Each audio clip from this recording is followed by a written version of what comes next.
Alright, let's get a quick sound check in here while the stream's booting up. Quick sound check, quick sound check. Quick sound check. We have to see if all systems are go here before we continue evil maxing.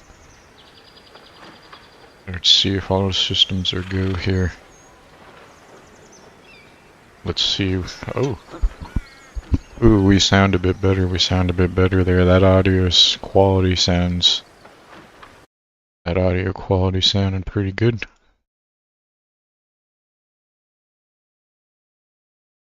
Let's turn that gain up. Let's see what turning that gain up does. What does turning that gain up sound like? What do we sound like? That sound now that's what I call a microphone. Now that's what I call a microphone. Alright. We might finally be in business audio quality here. We might finally be in business audio quality wise here, boys. We might actually be in business here, boys. We might be in business. We might be in business finally.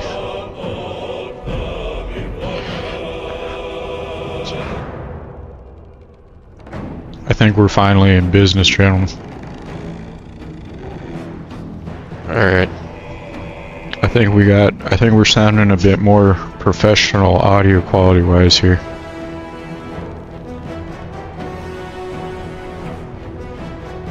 Alright, we don't sound like a joke with our microphone anymore, do we? Now that's some semi-professional audio quality there. That's some semi-professional. Alright, now let's tab over and see if we're working. Let's see if we're cooking with fire on Kick. And see if the Kick stream's up and functioning as it should. Let's drop by on the Kick stream a bit real quick here. Alright. We're in business. We're firing on all cylinders here. Let's go over to the Rumble. Let's make sure the Rumble's going as it should. Let's make sure the Rumble's doing alright. Let's make sure the Rumble's doing alright. Alright. Let's make sure the Rumble's doing alright. Alright. The Rumble's working. I think. Rumble might have been a little sketchy, but hey, we're cooking with gas. We're cooking with gas, that's a takeaway here. Alright, so we're playing as Dr. Evil. We're playing as Dr. Evil. We're evil maxing with Dr. Evil. We have assembled our party members. Everyone is all but deceased. And what were we doing here? We were staying away from there. We were avoiding triggering that cutscene. Because we don't want anything to do with that bullshit yet. We don't want anything to do with that bullshit yet. Alright, let's set up a camp so we can have an evil slumber. Let me turn my noise cancelling fan on so I'm not bellowing throughout the house. This may turn into another deep lore session where I'm reading the Forgotten Realms Wikipedia. This may turn into another long-winded lore session where I'm researching what the fuck they're talking about. We're not going to be giving Lizelle the business in the bed this playthrough. Because we're evil, we're maintaining a healthy distance from our party members because we're going to drive them off and discuss them with our wickedness and vileness. We don't care what they have to say, we don't care to exchange pleasantries with them. They serve us, they are our bullet sponges in this journey. They are our bullet sponges and nothing more. That is their purpose. Lizelle will be the woman who screams fire the laser and nothing more this time. Can I respec my character in this mirror? I believe that's what I'm able to do with this evil mirror in my evil camp, which is my evil lair. We're going for 1 million gold.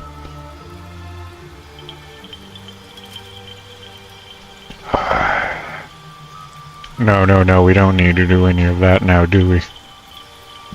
We don't need to do any of that nonsense. Is there a more evil voice? What was that? Let's hope the locals are friendly. I don't want a fruity British accent, that's... Something just woke up. Be wary. It's opened. I wonder what's back there. There we go, that sounds a bit more... More of those wretched things. No, that's a little too British. Keeping this Where to next? Is that American sounding? What was that? There we... Well, no, that's still a bit fruity and British now, isn't it? the local. Hells. It's Something just woke up whatever. down here. You know? Why do I even try? Why do I... Of course everyone has a fruity British accent in game that's just trying to sound old-timey. It's almost a stereotype to have a to think you need a British accent to sound old-timey. And like you're in a fantasy setting. It's almost... That's almost a stereotype, isn't it?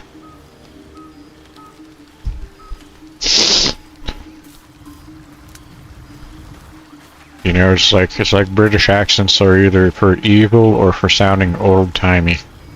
And that's their purpose in popular culture. We meet again. Hello, Jurgle. As predicted. You aren't even a god anymore. I shall be here in thy camp for whenever thou hast need of my services. Can you help me change my class? Yeah, what are you? Can I just attack him again? There are many answers to that question. Well, I already know what you are because I googled you. I googled you, Jurgle. And you don't look anything like your half-praying mantis, by the way. Correct. No. Well, fuck you then. A mending of the threads between life and death. No, I want to change my class. Should thou or any of thy compatriots perish, I will cleave soul to body once more.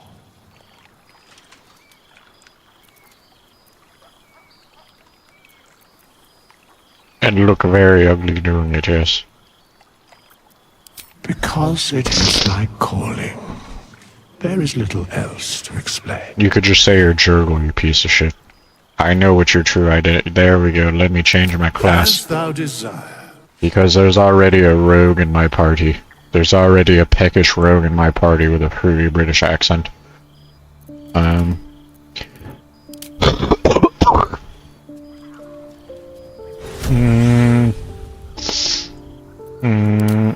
Should I do a monk?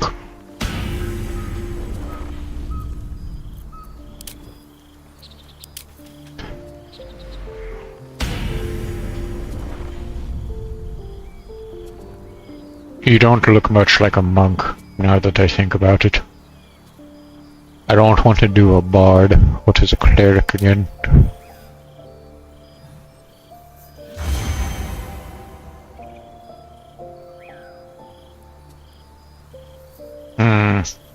It's not a very evil class now, is it? Being an evil paladin would be funny.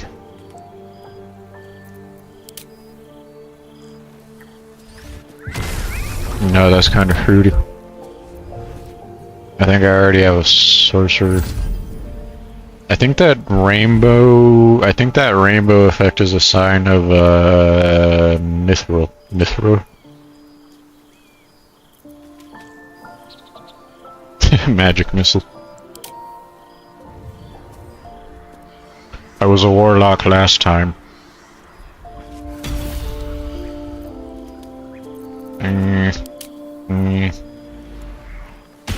I just think being a monk as a white guy is kind of fruity. That's like some Iron Fist shit from like a Marvel. Hmm. And I believe Shadowheart is a cleric. I believe Shadowheart is a cleric. A druid is You know, it would help if my party didn't fill all of the classes available, really. That would be helpful. It's like my only option is like paladin, and then if I'm trying to be evil and I'm a paladin, because there's like a moral alignment.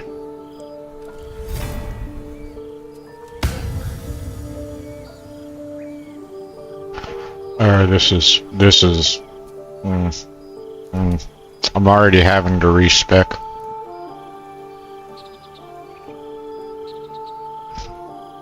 You know, maybe it'd be funny to be an evil monk. Maybe it'd be funny to be an evil monk.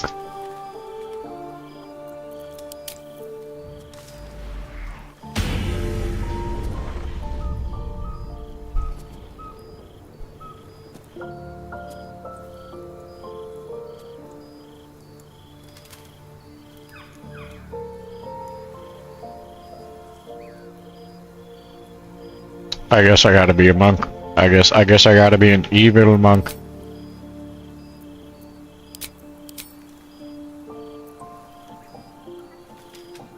I guess I gotta be an evil monk, guys.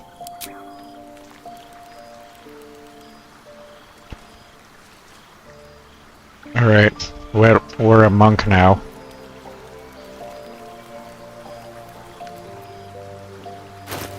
Am I even proficient with it? No, I'm not proficient with this weapon anymore. Okay. Is there a monk weapon here?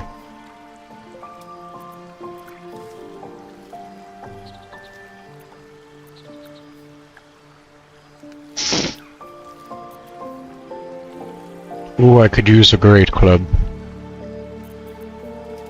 But this is what I gotta go with. Okay, am I proficient with a shield? I am. Look at me. Hey, look at me, I'm an evil monk. Evil. Okay. Is that blood? No, never mind.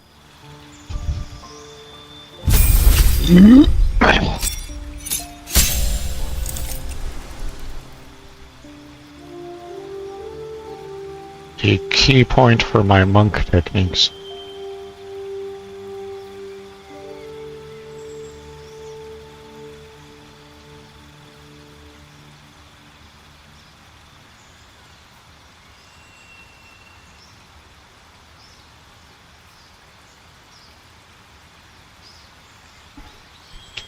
That's a bit interesting. Wait, can I even use ranged weapons anymore?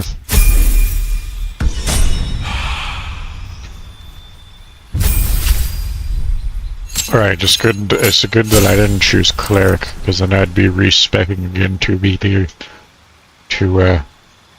I would be respecking again so as to not...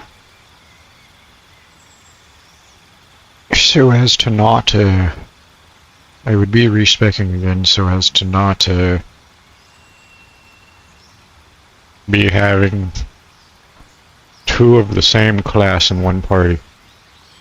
What the fuck does that mean?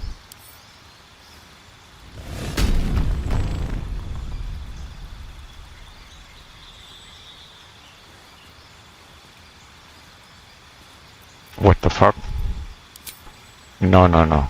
No, I don't think we need to do that. I didn't know that was a thing.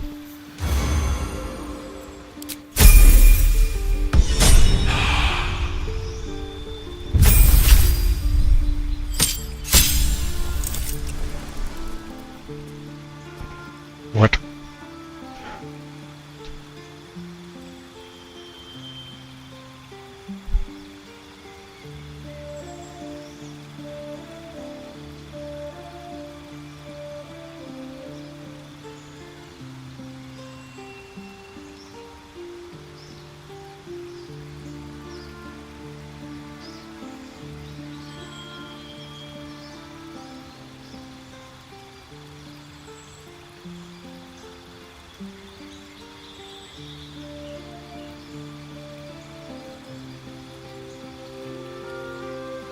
Adding a class in Dungeons & Dragons and leveling up is a process called multi-classing.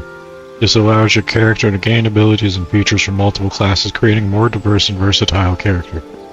You must meet the ability score and other prerequisites to gain a new class. When you gain a level, you can choose to add it to your existing class or start a new one. You gain the hit die proficiency bonus and features associated with the new class level. You can combine the abilities from your different classes to create powerful synergies. For example, a fighter wizard multi-class character might gain the fighter's martial prowess and the wizard's spellcasting abilities. Keep in mind that multi-classing can be a complex mechanic, and it's important to consult the player's handbook or other official D&D resources for specific rules and guidelines. Alright, well that was a mouthful as usual. I feel like I have more questions than answers, but we will carry on. Alright, so this is Ashrian. We respect from a rogue to a monk to avoid having the same class as Ashrian. Because I believe Ashrian will be more sympathetic to my evil arc. What the fuck? Specialization available.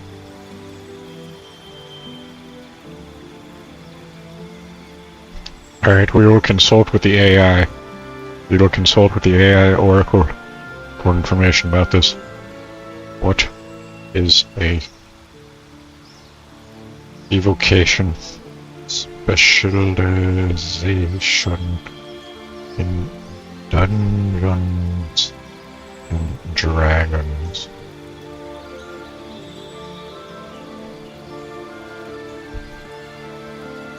In Dungeons & Dragons 5th edition, evocation is a specialization within the wizard class, focusing on harnessing raw magical energy to create powerful elemental effects like fire, cold, lightning, and acid.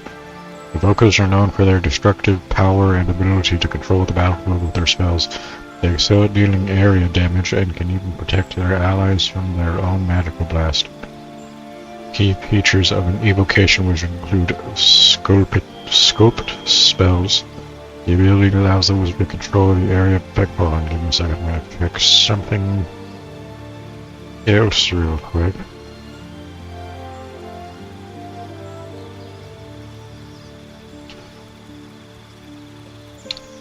Ew, that sucks. Ew, that just... Nah, that just sucks, doesn't it?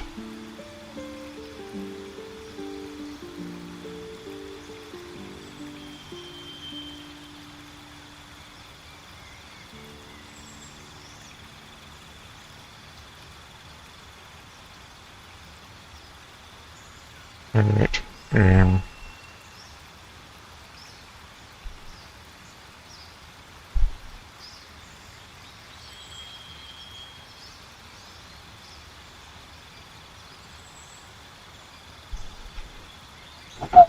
Alright. Potent cantrips. Evokers can enhance the damage of their cantrips, making them more potent in combat. Empowered evocation. This feature allows the wizard to increase the damage of their evocation spells, making them even more devastating. By choosing the evocation specialization, the wizard becomes a master of elemental magic, capable of unleashing incredible power and shaping the battlefield to their will. Here.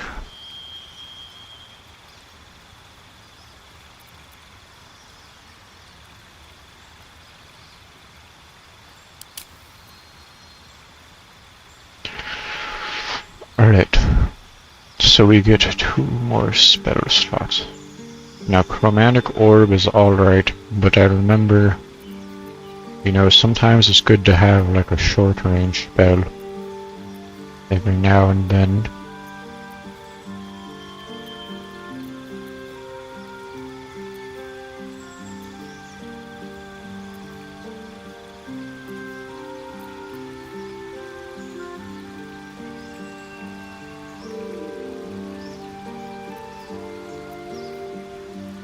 Alright, so you kinda gotta have Magic Missile. You kinda gotta have Magic Missile.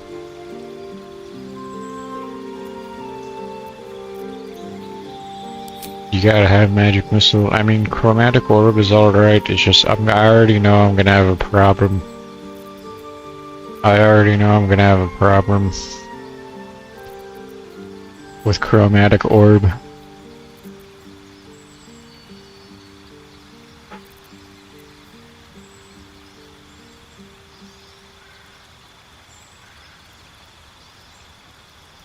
It's just chromatic orb is one of those ones where you have like 50% chance of hitting all the time, but fuck it.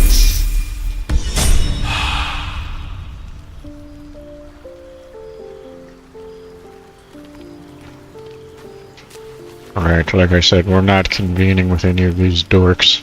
We don't care what they have to say, we're gonna run them off with how evil we are. Oh my god, fine, what do you want to talk about, Lizelle? What do you want? A monster forms inside us, and you think to be idle. I knew your kind to be fragile, but I didn't foresee the severity. Alright, well, Be number quick about your one. rest. We must locate a creche. Number one, hold on, let me make sure. Your kind. What do you mean, your kind?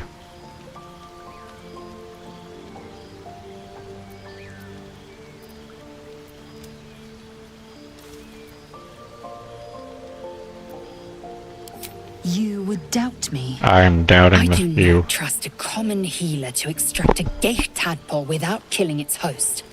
At a creche, a gust still may cleanse us. Safely. Take your rest. I will stand watch. Should a Oh, well, single aren't you tentacle just split full your of piss and skull, vinegar? I will not hesitate to end you. And likewise, ditto.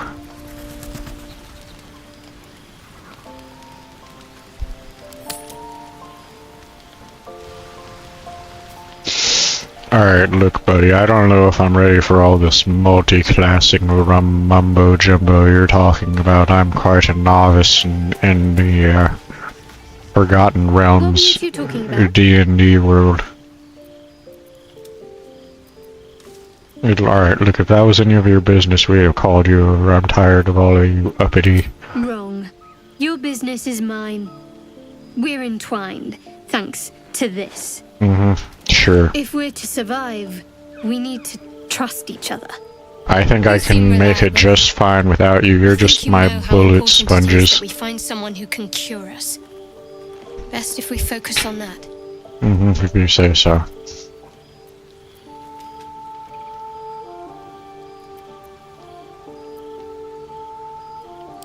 We did just talk about it. Let's rest. Oh, well, aren't you just snippy? Aren't you just a snippy little being? Alright, what's up, fruity gay vampire? Do you mind? I'm brooding. You are. Piece of shit. But I like the evil attitude, at least we're somewhat on the same page. Alright, hold on, what do you have to say, Asher Gale?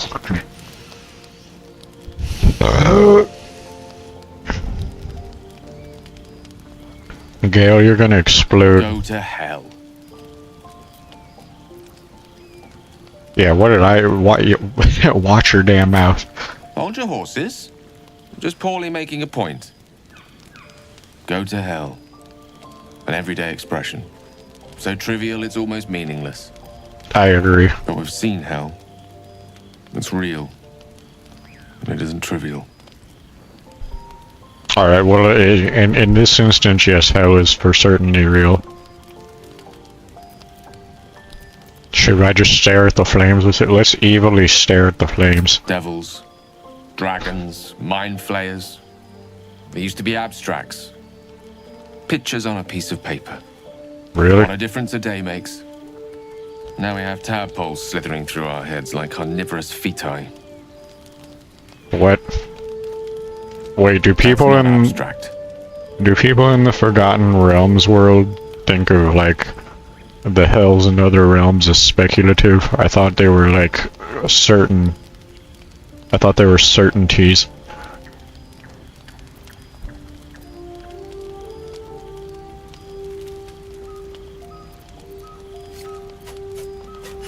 Yeah, let's quit all the brooding. I'm the evil one here. This ballet of flames invites reflection. But you're right. Let's be up with the lark. Find a healer before the wee one gets hungry. No, I'm tired. I'm already tired of, like, the Mind Flayer tadpoles being the only thing that people talk about in these D&D campaigns. in this D&D. I'm like tired of I'm tired of the tadpoles being the focal point. It would be nice if there was like, you know, some other things for about how evil I am. For instance, we could talk about how I'm the most evilest supervillain in wherever Faerun. Tamriel is Skyrim. Elder Scrolls 5. This is Faerun. I'm the most evil of lads in Faerun.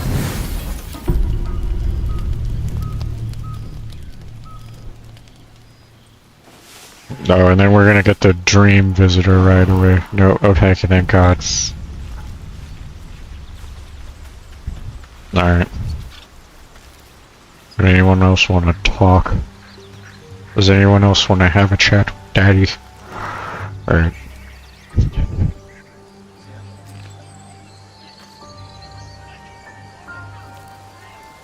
Alright, well I'm a monk but I'm dressed like a rogue, so I'm already good at disguising.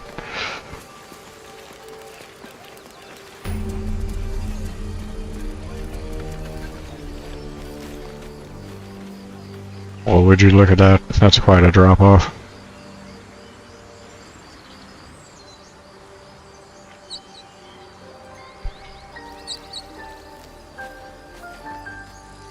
Alright, so I really don't want to go talk to the Emerald Grove again right away. I'm gonna seek greener pastures. For instance, like here.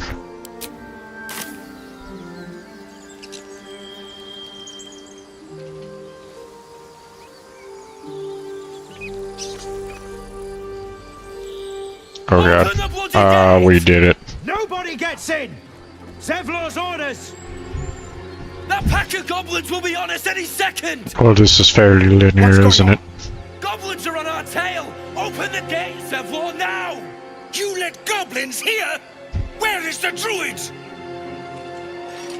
Please! There's no time! Why did you waggle an arrow at him? The nine hells! Open the gates! I'm not helping these dorks this time. I'm not helping these dorks out these times. You are mistaken.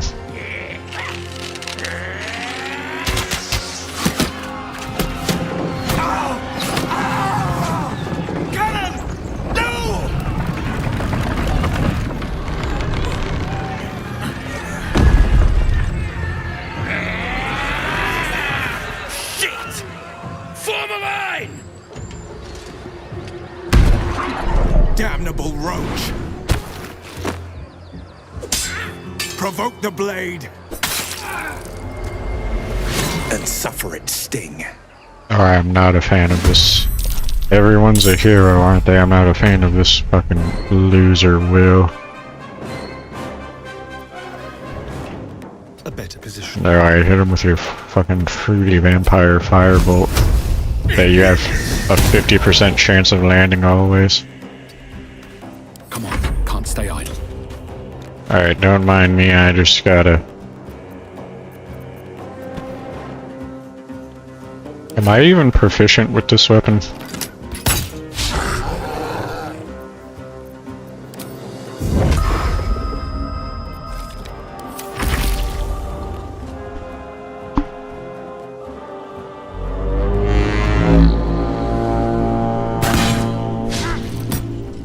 I like how I didn't have a choice as to whether or not to help these people either.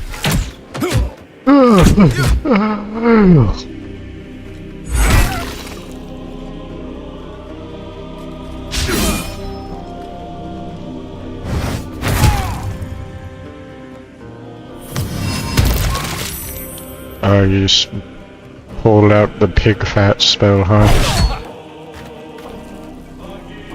Oh yeah, just get right up on top of the monk, why don't you? That's a good idea. Said no one ever. You... Hold on. What are you? You bugbear. Alright, sneak in there. Hit him with your... Hit him with your guiding bolt. Alright, which one looks like it'll be the biggest pain in the ass? Well, not enough Okay, you got a good amount of health. Get him. Nice shot, super effective. Then use your... Alright, and I don't immediately lose concentration now that I've given you a buff. Get to the high ground! Raiders! Charge the bastards!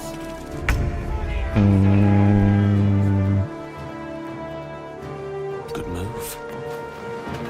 Alright, here, counter grease him. Counter grease him.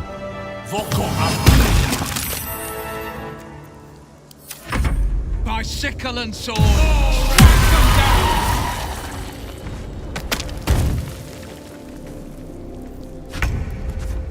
Mm, okay, Astrian. Rattle him. Then hit him with the flourish. Can't even catch my breath. And then you do your monk thing. Alright, good monking. You really monked it up.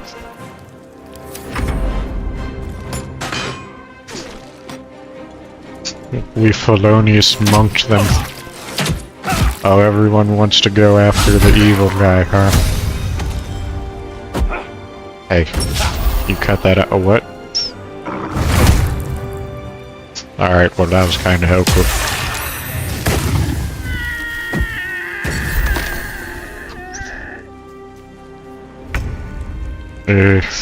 Alright, think fast, Shadowheart. What are we doing here? Hit him with the firebolt. Strike true. No, you suck. Alright. Shields up. Allow me to demonstrate. Outflank. Alright, Astrian, think fast. What are we doing? Hey. Where's your,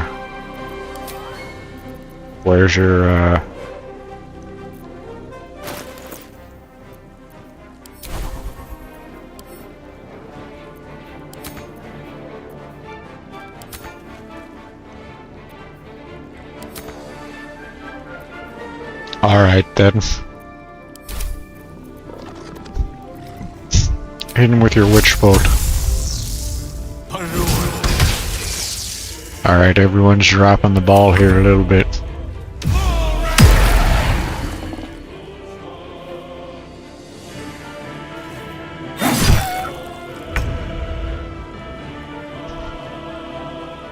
Alright, get him, Astrian.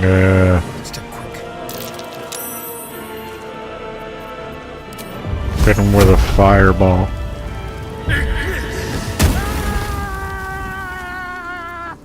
Well, so much for peace. Alright, time to monk it up.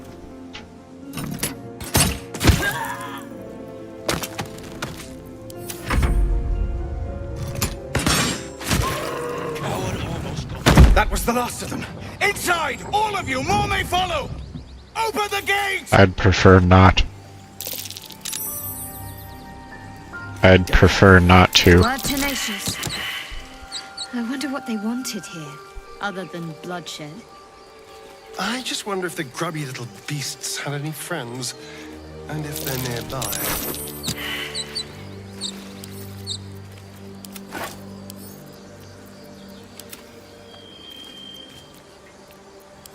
If not over, then through.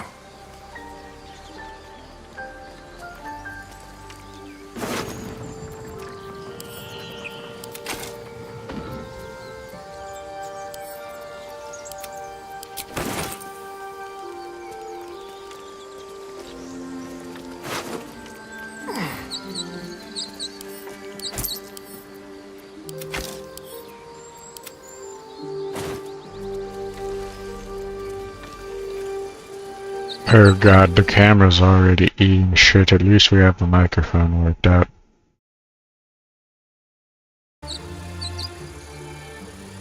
What's inside?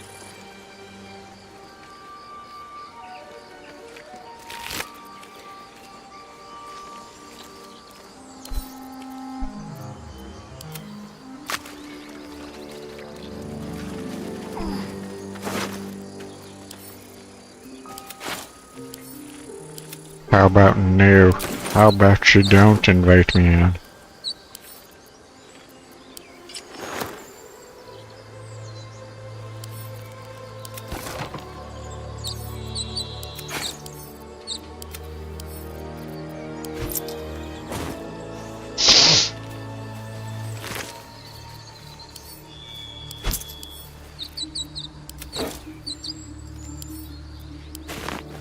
Feel like we're being watched. You feel like we're being watched. Sounds like schizophrenia to me. Burn! Got him with a burn. Sick burn.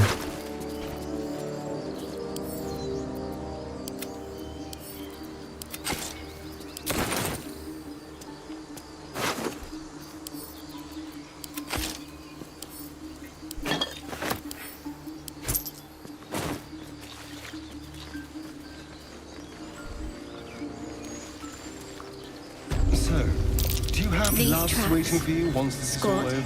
Bow-legged. Goblins, I'd say. Would you? Is that what you would say? Sounds discriminatory to me. Burn! Got him with another burn? Sick burn? Burning it up. Burning my way downtown. Walking fast. Just throwing sick burns on everyone. Especially Shadowheart. Food. Do. Freshest fish I've ever had. Yeah. Your mom smelled like fresh fish. Burn! Red meat. Now, Sorry, I'll stop. that's a different. Rare as can be. Dripping.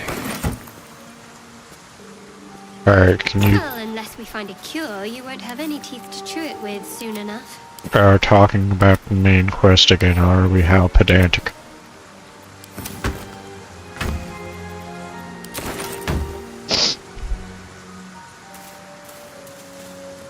Alright, let's save. I smell a battle. Travelers. I smell a battle brewing. Let us. Where they were going. Is this the goblin camp? No, this isn't the goblin camp. We'll find the goblin camp there. Don't you worry your sweet baby about it.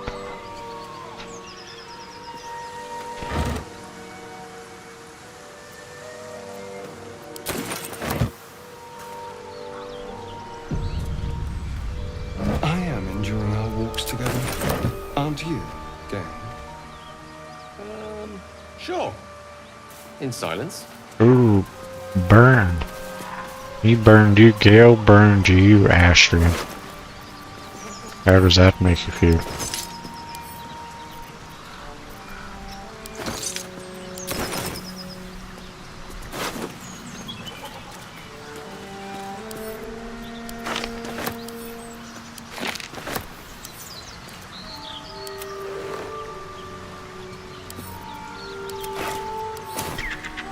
Look at all this loot we don't need that I don't even want to carry around to sell. Look at all of these things that are going to camp. This dude had one piece of gold. Imagine having $1 in your pocket in this time period where there's not even banking. It's like the poorest thing I've ever seen anyway.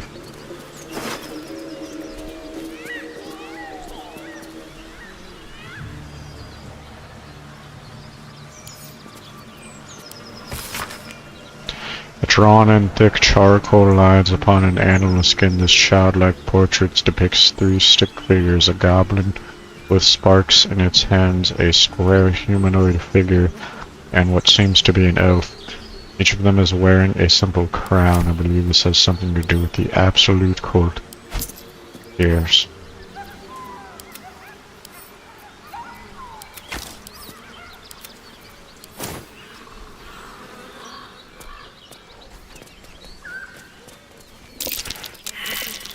Movement on the roofs. I sense a classic ambush in the making. Indubitably, I agree. I second that opinion, Ashton, because I have been here before.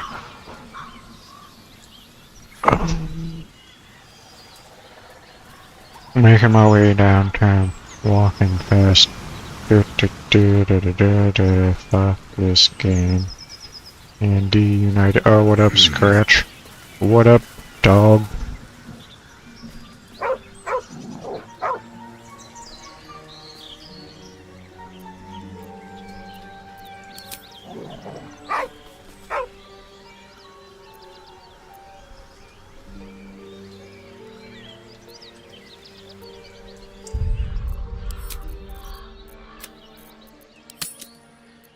I don't have a potion of animal speak with me, dude.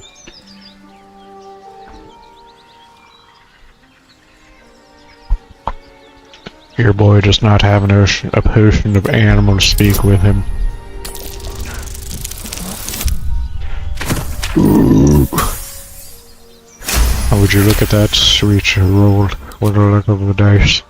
The dog lowers his hackles, his head tilted inquisitively. What is a hackle? Convinced that you're harmless, he turns his attention back to the corpse. The man is gone.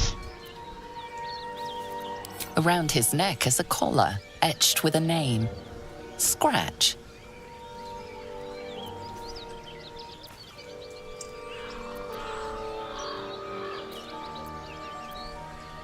With a deep, heartbroken whine, the dog bows his head. The dog looks at his owner with sad eyes. He does not move. Yeah, I know. It sucks when things die.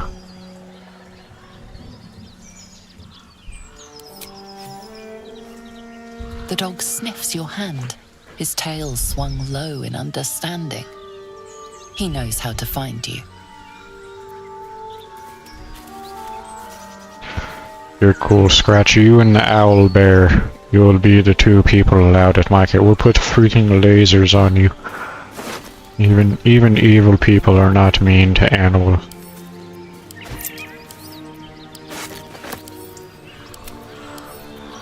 Alright, let's read these letters. Gomwick, be doubly careful on the way back to Baldur's Gate. I have received more reports of attacks on travelers throughout the region. I can't have my best messenger winding up face down in a ditch somewhere.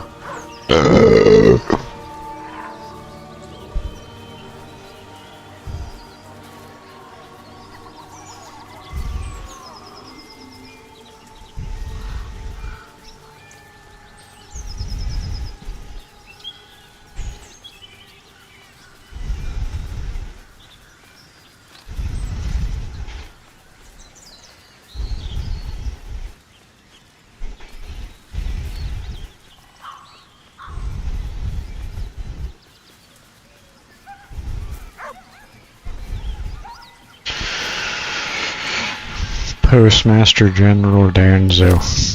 Sounds like a weirdo. David, it's a boy. He's healthy and perfect. I named him after his father. Come back and see us as soon as you can leave. Is he a courier? Is he like a mailman? Nine Fingers, I won't come back to the city, not while you have your thugs looking for me. If you want the debt paid, you'll have to trust me and collect it yourself. Go to the graveyard and look for where Miss M.K. Irwin is buried. Get digging and you'll find enough valuables to settle matters between us. Don't go looking for me, I'll know when I'm safe.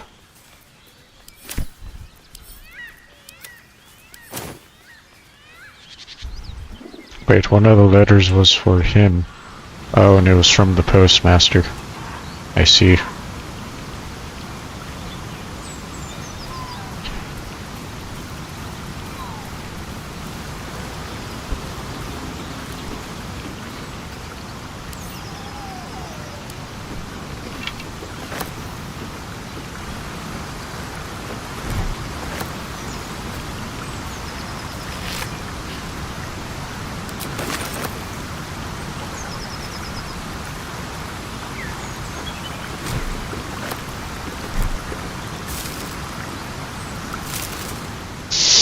I wonder what rotten food is used for.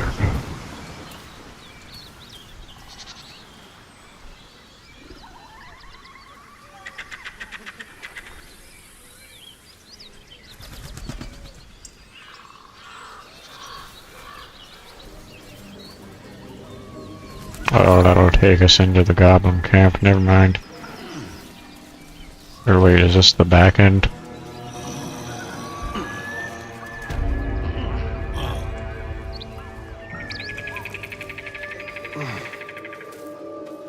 Weapon blueprints.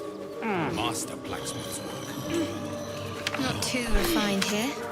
Just quick ideas sketched out.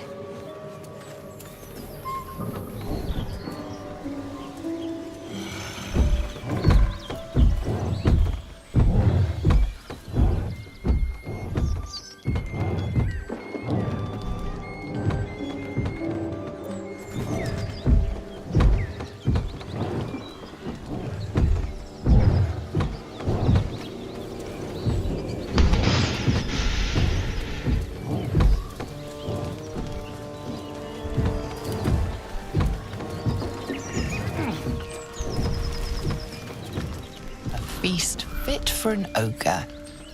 You notice a peculiar dagger protruding from the tough, leathery meat.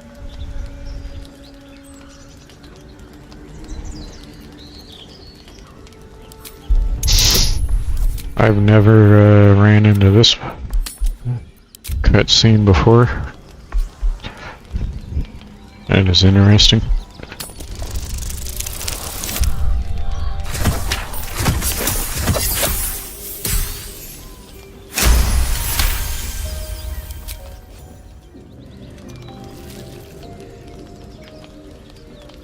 Your cautious method pays off. The dagger glides smoothly out of the mystery meat.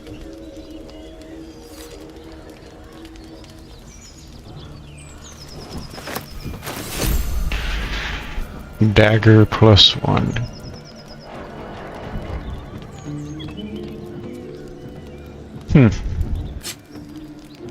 Why not? We've got a fancy ornate dagger now. Mystery meat, tough as boar hide. Only the sharpest teeth could pierce it. Mystery meat, you say?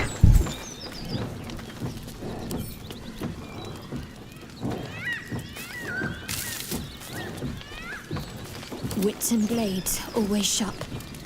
I've got a long road ahead. Open up. Swift as my feet can carry me.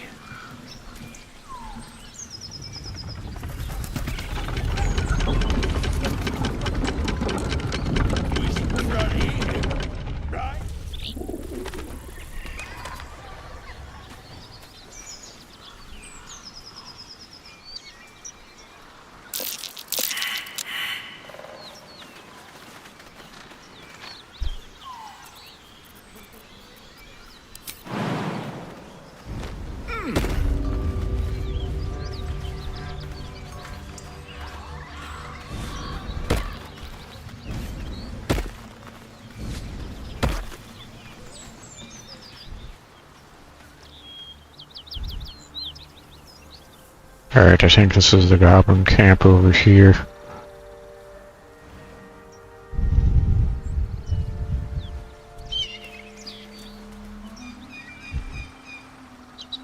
This is where we meet the owl bear.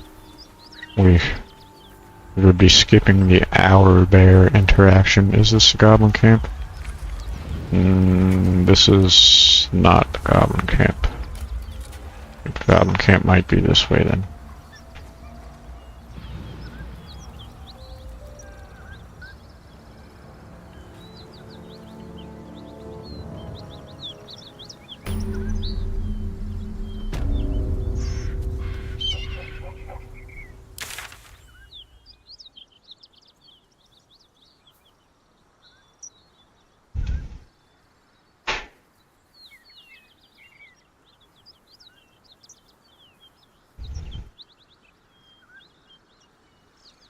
Let me give the location of the goblin camp a quick Google.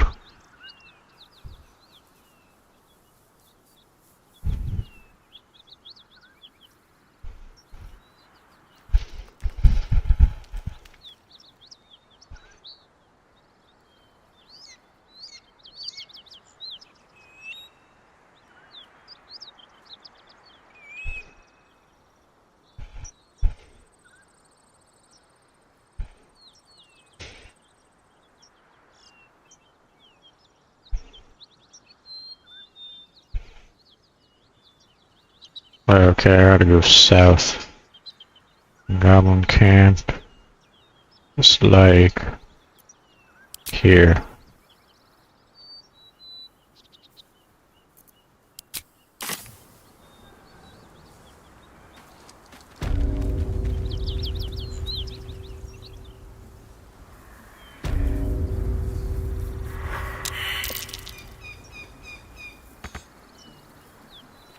What do you mean can't get there? You go a lifetime without seeing one, and then they won't stop pestering you. I suggest we admire it from afar. Admire what? Drop your weapons! Oh, goddammit. I'll feed your innards to the ants before I do that, Istik. This is your last chance! No, look up. That was your last chance, Istik. Now burn! Yeah, whoop, that's a dragon.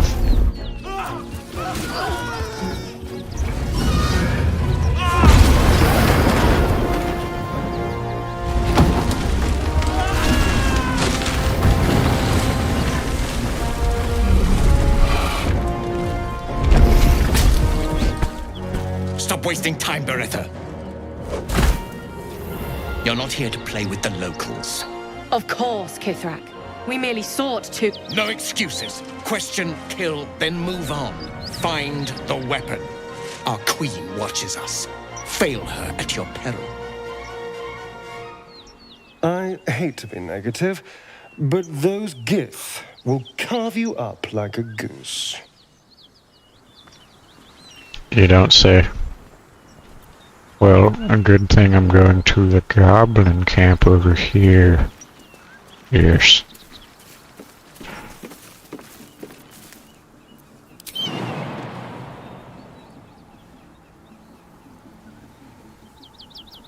Or not. Alright, the long way around to the goblin camp then.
Oh, I'm not in the business of saving people, fuck that.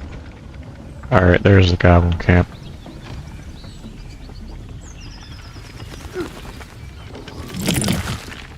Ah, okay.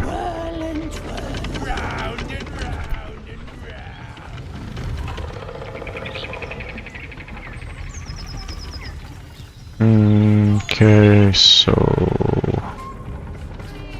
is there a sneaky way around this? Alright, time to skunk about.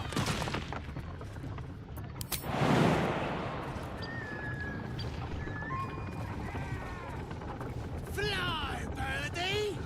Fly.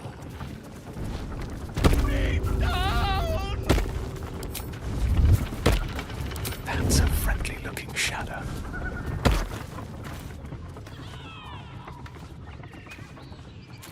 Breathe deep and move.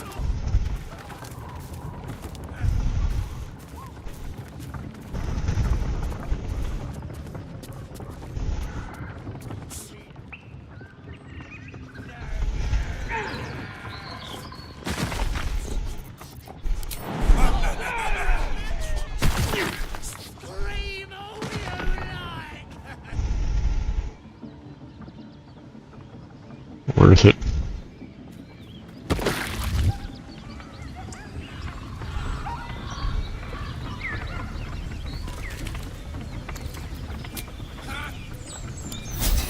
Time to get going. With haste.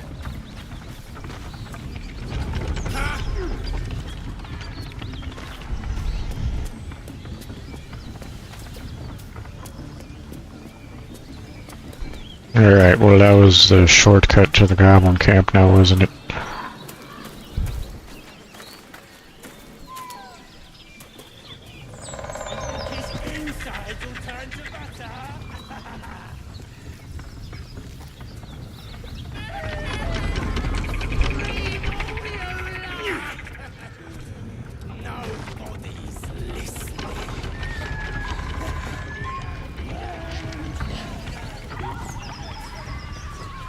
Oh.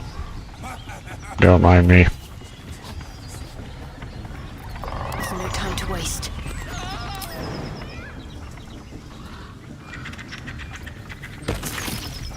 Well, hello.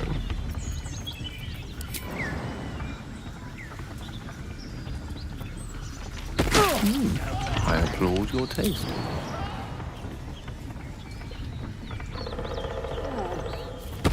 Still alive. So that's progress. Light on my feet. Shortcut achieved.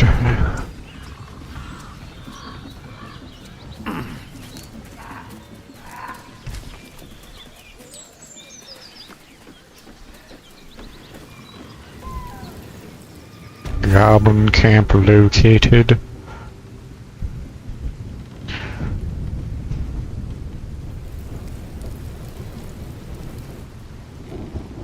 Alright, now to sneak into the goblin camp. Oi! Thicko! This here's off limits! Get to the main gate, or I'll plug you full of arrows!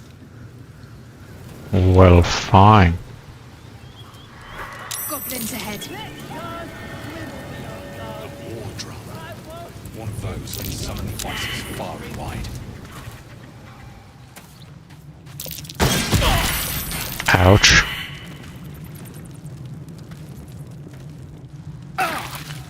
Oh.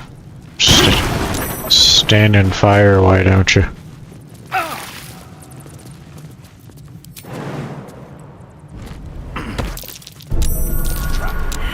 cautious.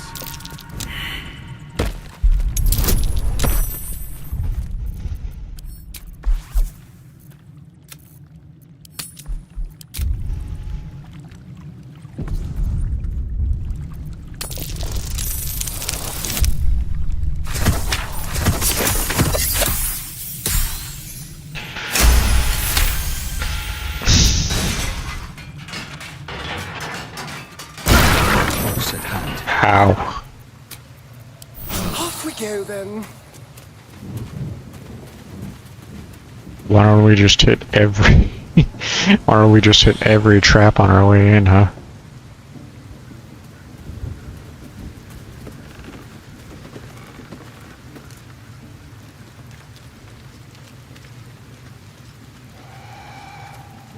Stupid.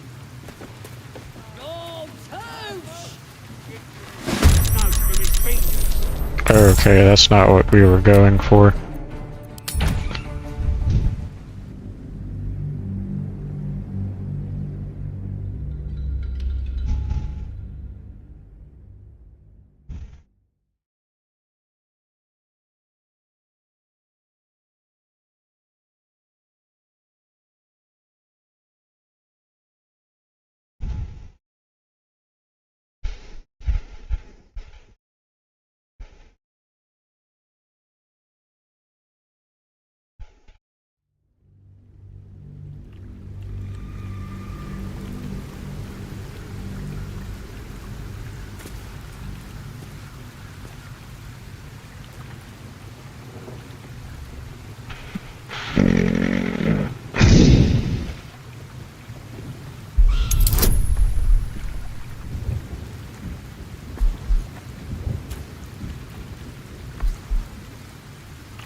Very well.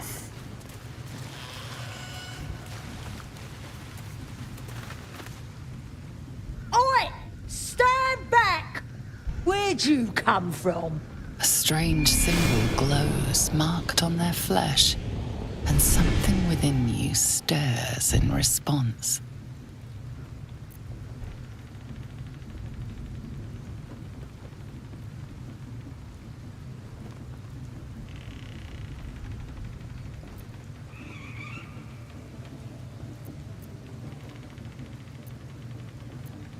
Should I use my force powers? I mean, I'm evil. I'm all about having main character powers, aren't I?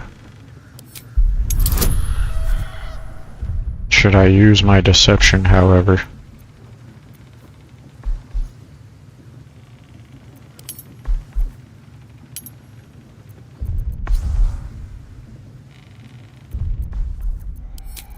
Oh, well, it's the same difference, isn't it?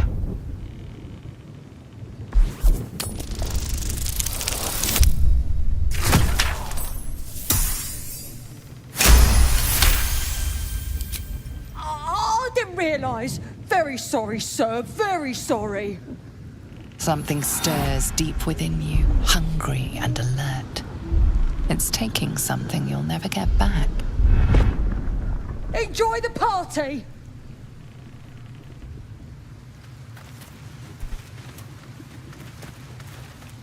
So the tadpole allows us to influence others. How very interesting. Don't get too excited. Influence comes at a cost.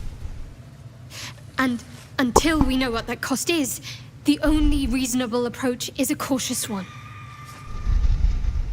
You have the ability to manipulate people, make them bend to your every whim, and you'd be cautious about it. That's no fun. I guess exactly an evil person would use this for nefarious ends.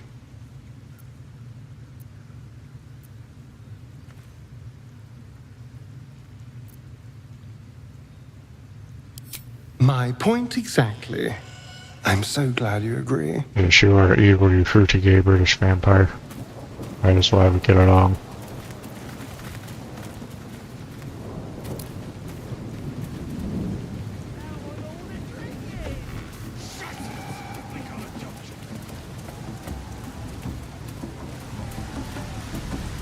Alright, we made it to the Goblin camp.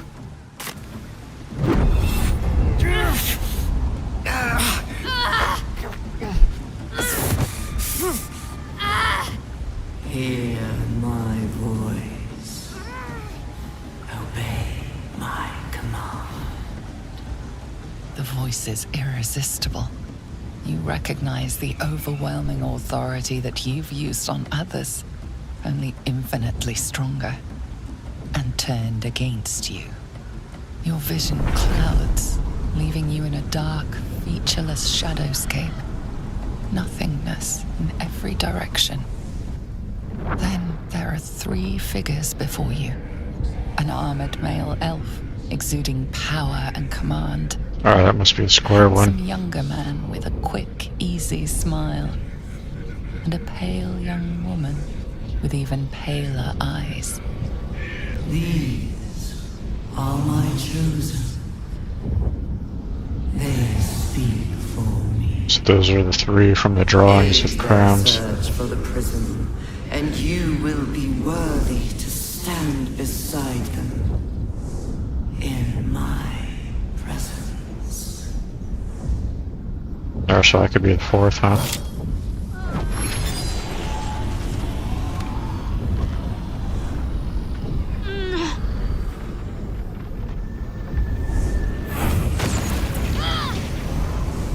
Is that because Shar is the light? You feel energy pulsing from the artifact, lifting the pain from you, pushing the voice away.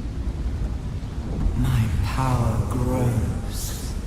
My forces gather. The reckoning draws near. Or that would have been more of a direct explanation of what's going on now, isn't it?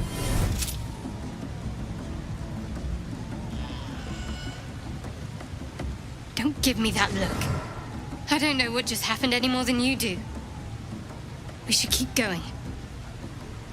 I don't know what that toy of hers is, but I'm glad it's on our side. Yeah, that was a lot. Didn't make me feel like the evil leader here.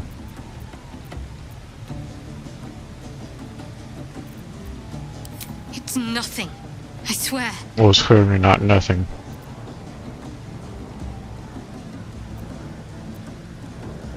I'll work charisma vacuum, much like my real self.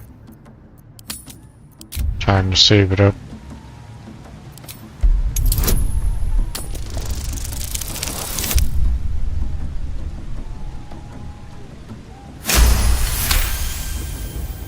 I don't know. Not exactly. All I know is it's important I get it back to Baldur's Gate. At any cost. It looks like a dice.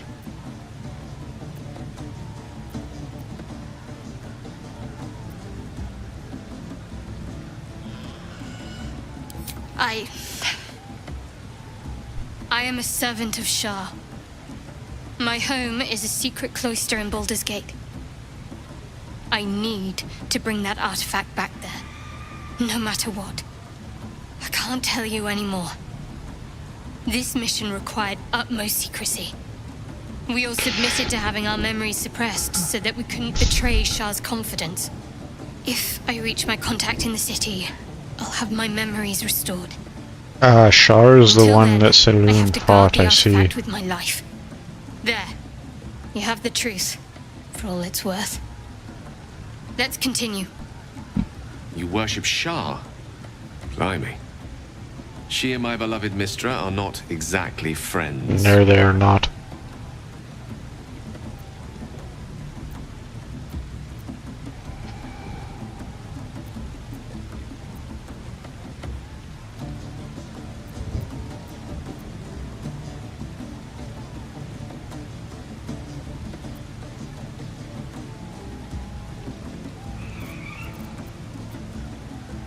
True.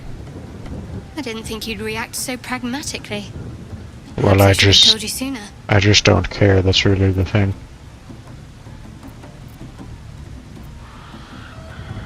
Talk to me later. We've got more pressing matters to see to right now. I dropped the... There's nothing more I can tell you. A powerful artifact indeed, to have caught the attention of so many. Not least the Absolute itself. The three figures in the vision, the Chosen, are searching for it. With the cultists' aid, it will not be long before they find it. Before they find you. You have evaded them so far, thanks, it seems, to the artifact itself. But how long can such protection last? Shadowheart has made her position clear. She will see that it is taken to its destination.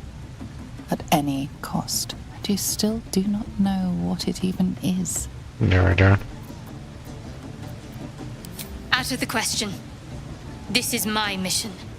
I won't just give it away.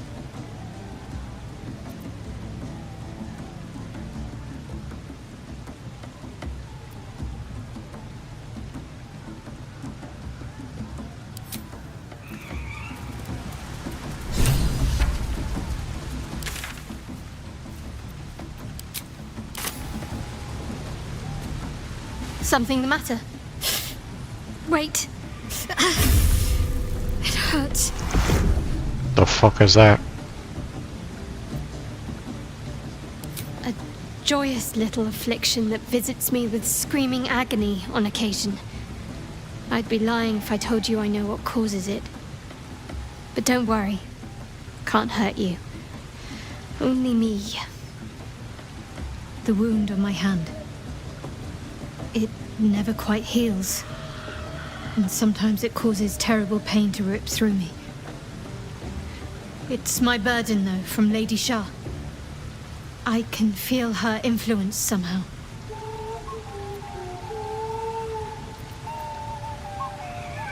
Alright, maybe if I take a peruse again at the Shar Forgotten Realms Wikipedia entry, this will give me some insight. I believe this is a good time, now that we are certain of which of the twins that Shadowheart is a worshipper of. perhaps this would be a good time to revisit the Forgotten Realms Wikipedia entry. Shar, also known as Mistress of the Night and the Lady of Loss, was the goddess of darkness and the night in the Faerunian pantheon, and the malevolent twin sister and counterpart to the goddess of the moon, Selûne. In the 14th and 15th century DR, she held the portfolios of darkness, forgetfulness, loss, and night. And after she slew the underground god Ebrandel, she claimed the portfolios of caverns, dungeons, and the Underdark. In the time of ancient Netheril, Shar also held the portfolios of hatred, sleep, nightmares, illusions, lies, trickery, hiding places, betrayal, treachery, seduction, thievery, murder, winter, before she lost these to other deities. She was the goddess of darkness, not only as the absence of light, but also the metaphorical darkness that dwelled in one's heart, mind, and soul. The domain of the Mistress of Night was not only that of dark places, but of deeds done under darkness, of secrets, loss, hidden pain, and wanting to forget. She was also the creator of the Shadow Weave, a dark counterpart and attack upon the Weave of Mistral and her successors, before both of the weaves fell into ruin during the Spell Plague. Blessed Night Sister, witness our adoration, see how we serve you, only you. We have emptied our hearts of falsehoods, we have vanquished your foes, in darkness we see your truth. Embrace us, your loyal warriors, cloak us in your shadow, and guide us to your victory. Shar's will shall be done, as sure as night will fall. Description. In religious artwork, Shar was depicted as a darkly beautiful human woman with long raven black hair and clad all in black swirling attire. In Netheril, she also had black or purple-hued skin, and was shown with a cowled cloak that flowed into shadows. Her eyes were large and haunting, and were solid purple, with pupils black as coal and reflecting the void at the dawn of time. And when she smiled it was cold as night. When visiting mortals in dreams, her dark hair would move and swirl, regardless of gravity or outside forces such as wind. An alternative image was that of a simple black sphere, limbed in rushing purple flames. These were typically magically animated. When she appeared in person, Shar had two avatars that she favored. The first was the Night Seer, a figure standing over 10 feet 3 meters, or even 12 feet 3.7 meters tall, shrouded entirely in a vast cowled cloak that disguised her figure and flowed into all shadows and areas of darkness around her. She wore a mask of feathers of every kind, which concealed her face and disappeared into the dark depths of her cowl. Never simply speaking, she sung her every word with sounds of sorrow and loss, forming a song that was at once heartbreaking and hauntingly beautiful. It compelled listeners to obey her every command or else to stand helpless with despair. Her other avatar was the Dark Dancer, appearing as a human woman 7 feet tall in height and with a lithe, dancer's build, and divinely beautiful with little attire. Her skin was as black as jet but sparkling with starlight, while her eyes were dark and hypnotic, capable of projecting magic that could help or harm in equal measure. Her dance was graceful and beguiling, even erotic, and her sensual performance and suggestive stares were enough to make any mortal fall down and obey her.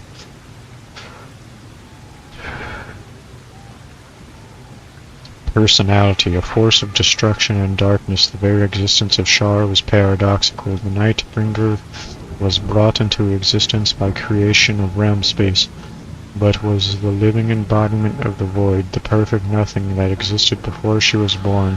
The emptiness that she originally reflected had itself been erased at the start of time, and she longed to return to the ancient calm of non-existence, and so she would disrupt order, bring down established systems, and undo everything. By her very nature, Shar was defined by loss, the foolishness of hope, and life's inherent emptiness. She was a goddess of pains and wrongs kept hidden yet never forgotten, of concealed hatred and unnatural desires that lurked in one's heart, of nursed grudges and hungered for revenge.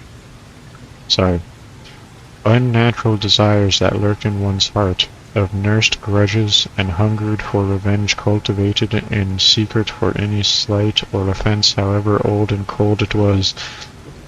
She enjoyed concealing things and keeping secrets for their own sake, so they never saw the light of day. Her tools were temptation, subterfuge, trickery, clandestine deals, schemes, and manipulations.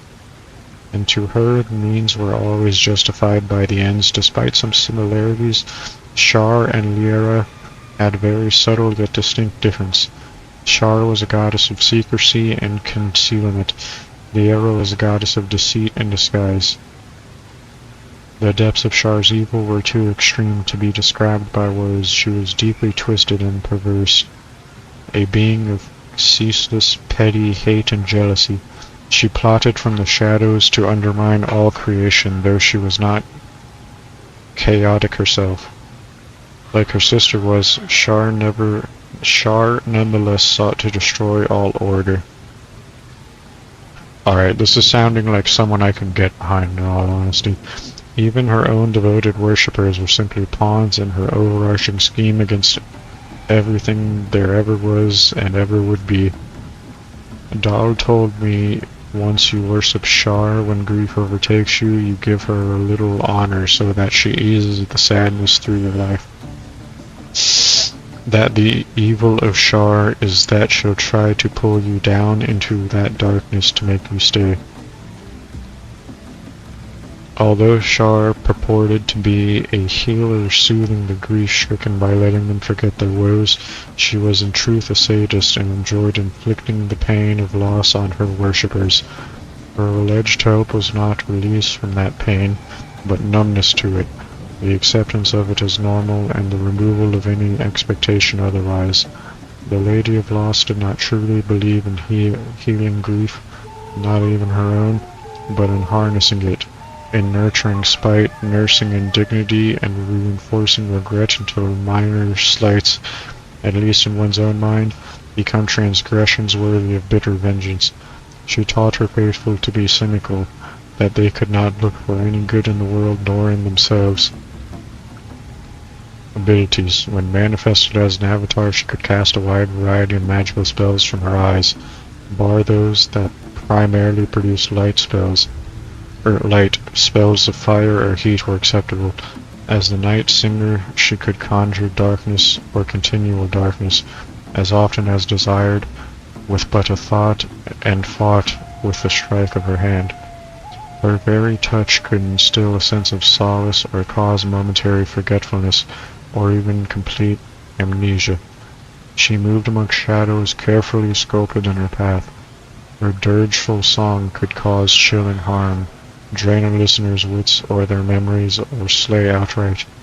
As the Dark Dancer, all her charm spells, such as Charm Person and those from the Charm Sphere, were thrice strong in all respects, and just as hard to resist, but most devastating was her kiss. The touch of her lips compelled one to become her loyal and faithful servant, or else risk die that very moment. All they could do was choose. One who accepted Shar was charmed, their goals and beliefs swayed to hers, and they would even gladly kill or be killed for her. Only a wish or limited wish could dispel this charming effect. However, Shar rarely deigned to manifest an avatar in favor, and instead Shar most often manifested as ever-writhing, swirling tendrils of shapeless darkness, even in places where no shadow could exist, which bore a purple aura. On occasion a single unblinking purple eye could be glimpsed at their center, and eye or not, all who stood amongst the dark tendrils felt they were being watched and coolly considered. These tendrils might be used to deliver a message directly into the minds of the faithful with only a touch, or they could be used to point out something important or a direction to take. A touch from one of these tendrils could also cause numbness and the capacity to tolerate pain, rather than heal. It drove the followers of Shar to push on and on until they died or their injuries or exhausted. To act as messengers or guardians or to enact her will, Shar would send tentacles, or undead beholders known as Doom Tyrants, or mysterious monsters of shadow. Most notable among her array of powers was the ability to perfectly perceive everything, every person, and every deed of betrayal or nihilism that was hidden or done in the dark. She could also instantly create any magical item that concealed or obscured what was true or that conjured magical darkness. Activities. She reigned over the darkness between the stars and over the shadows in places so deep even masks feared to tread there. She was also patron of the Shadow Weave, a force of magic created out of nothingness and disturbing secrets that would corrupt those who used it. Because she created it, she could deny its power to any being, mortal or deity. Shar was in constant conflict with Selûne, her sister and the goddess of the moon. Their war was the eternal drama of the sky, vital to the balance of nature, the dark of the night devouring the light of the moon. Before the moon was renewed and the cycle repeated, in their never-ending struggle across the sky, Selûne was slain by Shar every new moon. They fought incessantly to undercut the other. Shar spent most of her energy and attention on this eternal conflict. But rather than assault Selûne directly, she preferred to target what her sister loved, such as her faithful.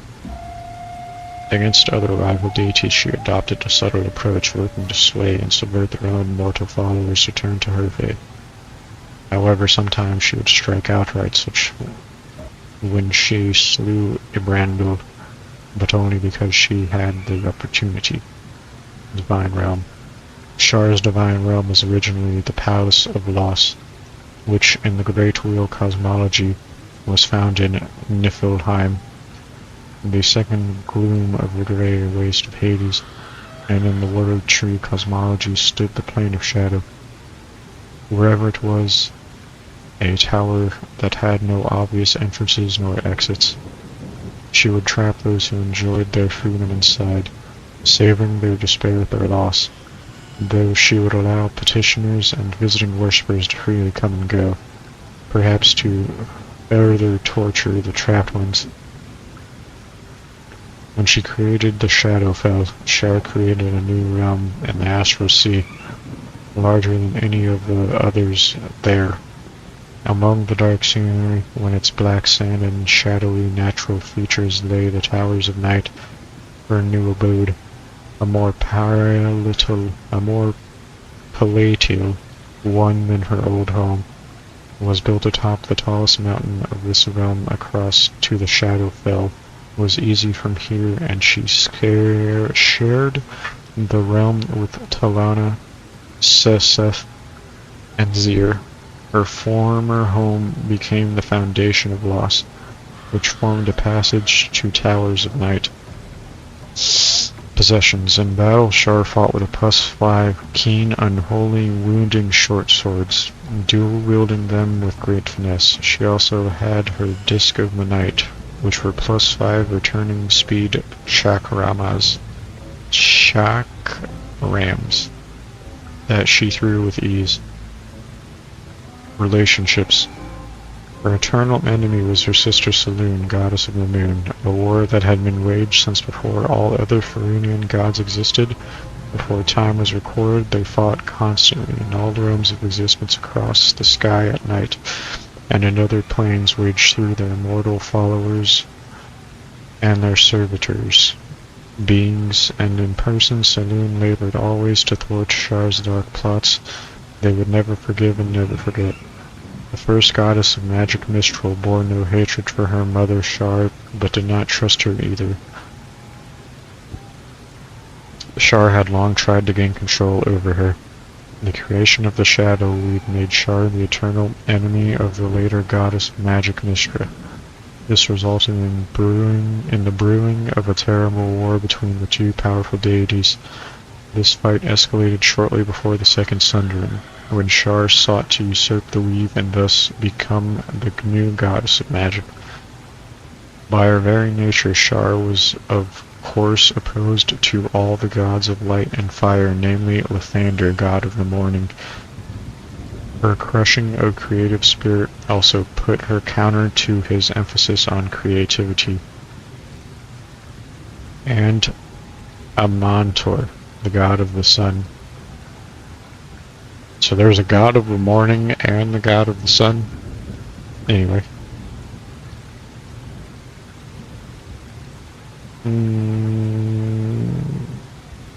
At least while they were together in the Netherese pantheon, she also was an enemy of Brandel, a god of the dark underground, whom she later slew, and the unsecretive Sean Dokul, god of travelers. Shar was in turn opposed by Helm, god of guardians, Garguth, the ascended archdevil, and Anil Selene, and Shahane Moonbow of the Elven Pantheon. Shar also saw herself as an enemy of the Cerulean goddess Nezeri, who worked to heal grief, which was anathema to the Lady of Loss. Rumor had it that even some of Shar's proxies sought refuge in Nezeri's realm, the dark waves of grief, further antagonizing the Dark Lady.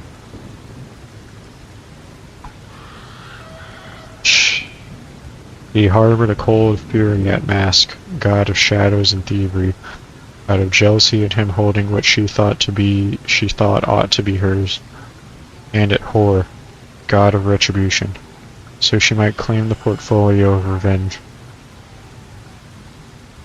And Mask would ally with her, except that he feared losing what was left of his power to her. She had also been a foe of Tyche, goddess of fortune, during the time of Netheril. Shar counted as an ally Myrkul, god of the dead. After Myrkul's death, she briefly considered an alliance with his successor Celeborn, but this seemed unlikely given their moral differences. Her only regular ally was Talona, goddess of poison and disease. Their alliance was a recent one, as of 1370 DR.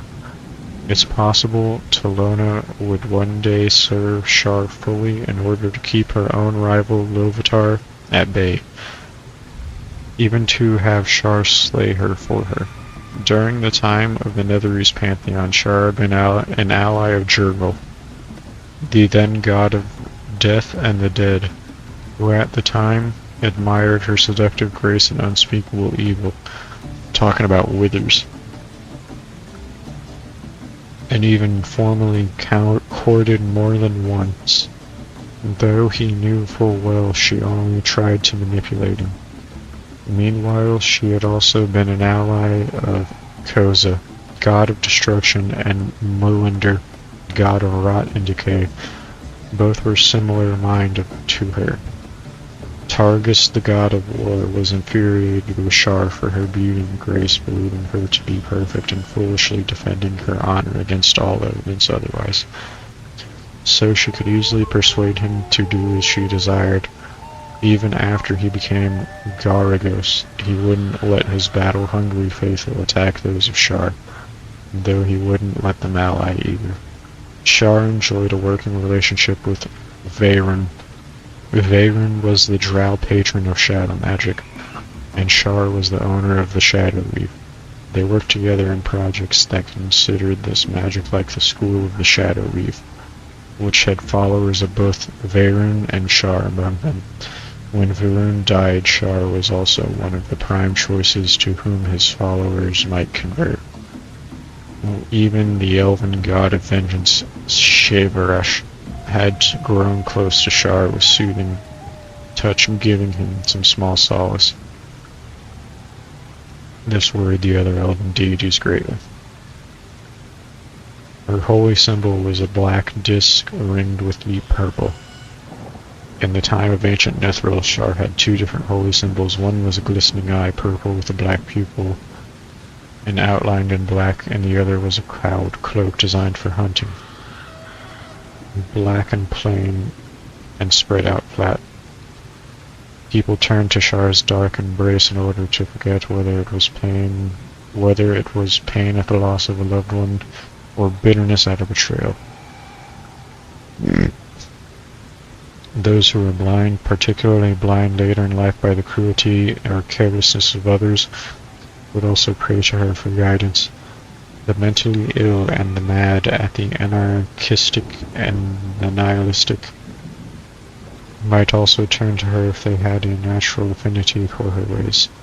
Those sunk deep in depression would also pray to Shar, though they all knew her to be dark and vindictive.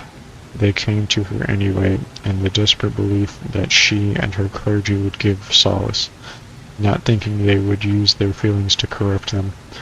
Good priests, especially those of Saloon, Mishra, and Lathander, warned them away, but often in vain.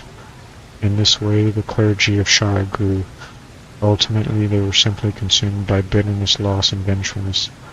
She was also venerated, or at least paid lip service, by beings who avoided or despised light. Those who operated at night, like thieves and killers, and those with something to hide or bury.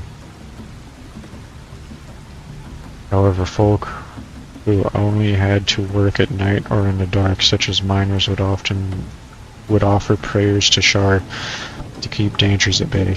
Even those who'd simply lost something might beg her help finding it, so she might be worshipped by people of any morality, whether lawful or chaotic or even good, but most often by those of evil nature, such as villainous thieves. Alright, this is right up my alley. Anyway. Although she was a human deity, Shar was also commonly worshipped by goblinoids and other creatures who abhorred light, whether it was because they lived underground or they acted at night. Either way, they paid her homage when working in the dark.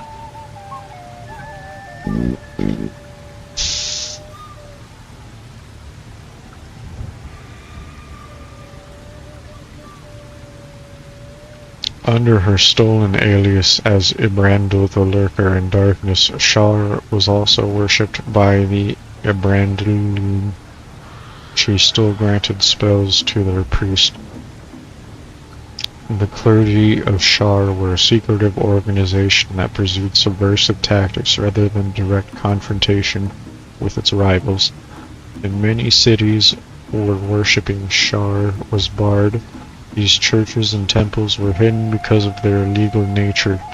In addition to her clerics, Shar maintained an elite order of sorcerer monks, the Order of the Dark Moon, who could tap Shar's shadow weave. In the time of ancient Netheril, Shar was among the deities venerated by the lower classes. Among her worshippers were the Shadavar and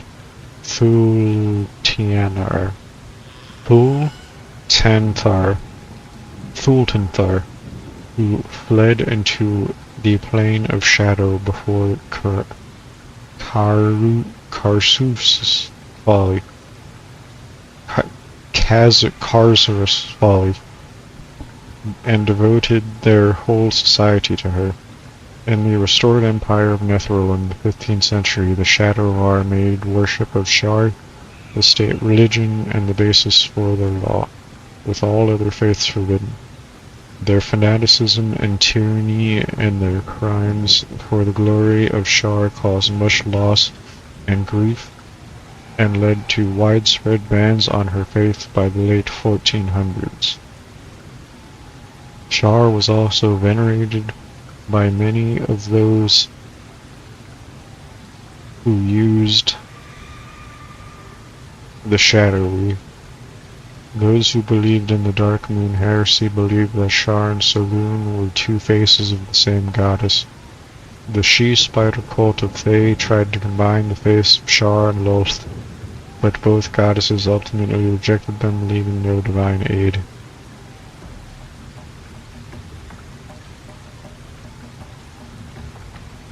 According to one of the most ancient myths of the creation of the world and the heavens, after the universe and its crystal spiral were created by Lord Au, there was naught but the primordial essence, the protoplasmic raw stuff of existence.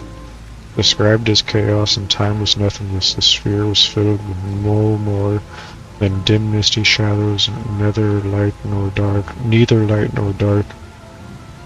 where such things had not yet separated. All that moved here were the Shadavari, the 13 Lords of Shadow, whose origin, whether from elsewhere or from the shadow itself, is unknown. In time, Shar coalesced from the primordial essence alongside her twin sister Seilun. The goddesses were beautiful.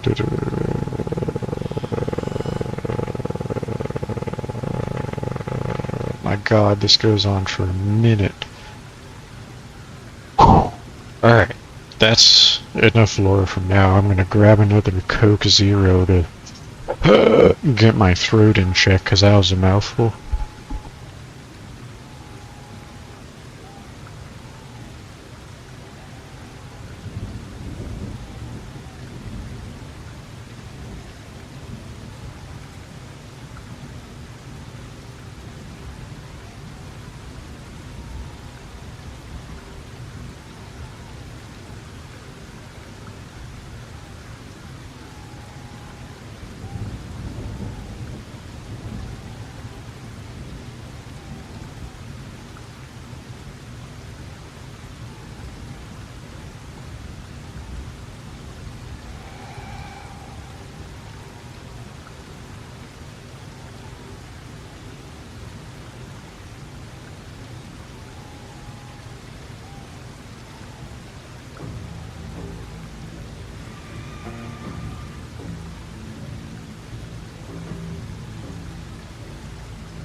Well, we didn't really get any answers as to why that happens.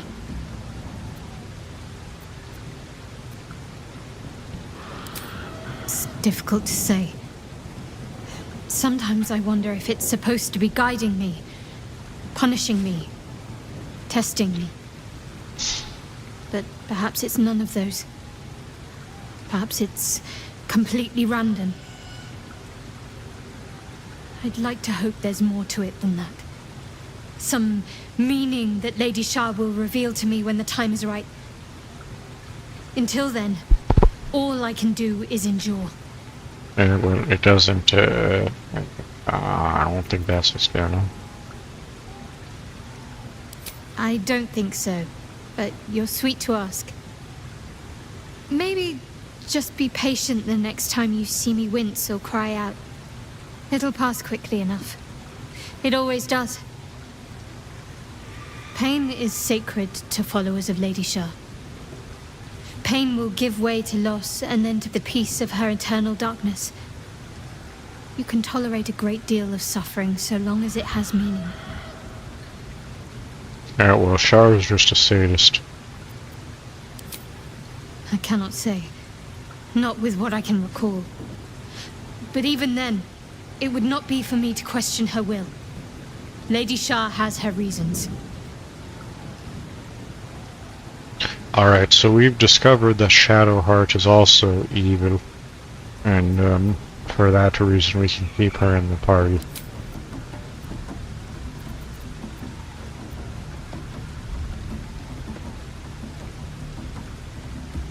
You're straight to the point, at least. But still, I'm not sure you're ready for Shah's teachings. Not yet, at least.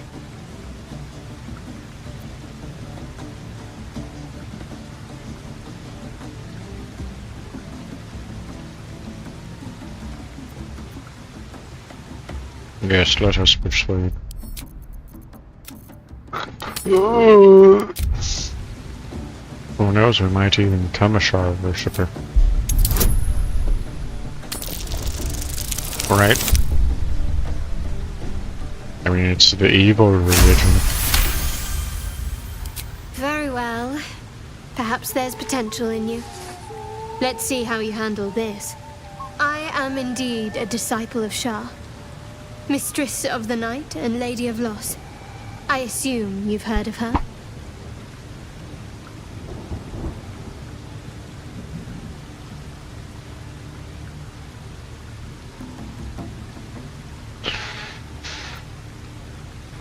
My Lady Shah is the Night Singer, the patron of darkness and loss. Most fear the dark, like children, because in darkness they see their fears reflected. But Shah teaches us to step beyond fear, beyond loss. In darkness, we do not hide. We act. Pain, hope, the promise of better days. All of these are heavy cloaks that bend our backs and burden our hearts. We shed those cloaks. Before Shah, we stand gloriously naked, beyond the vanities of mortals.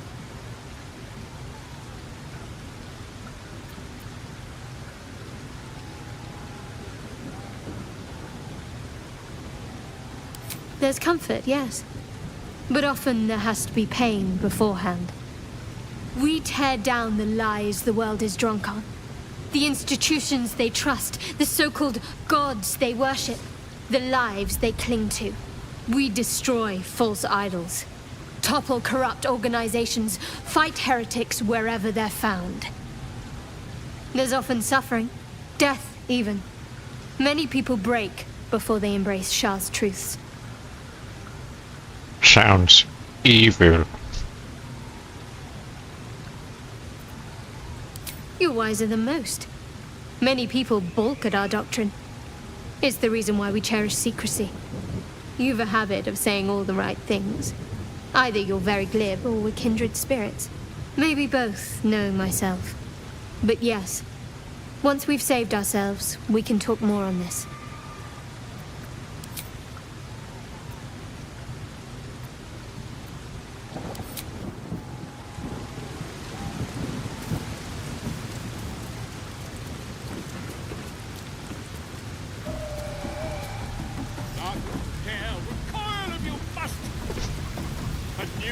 Dawning with goblins and trust. They're humans wrecking the air. Mountains, great mortals, all hinders to quake. The true souls are coming, the louders will quake. Here follow, by far and wide. You look like you got something jingling in your pocket. Looking to spend it?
I can only hold 400 gold.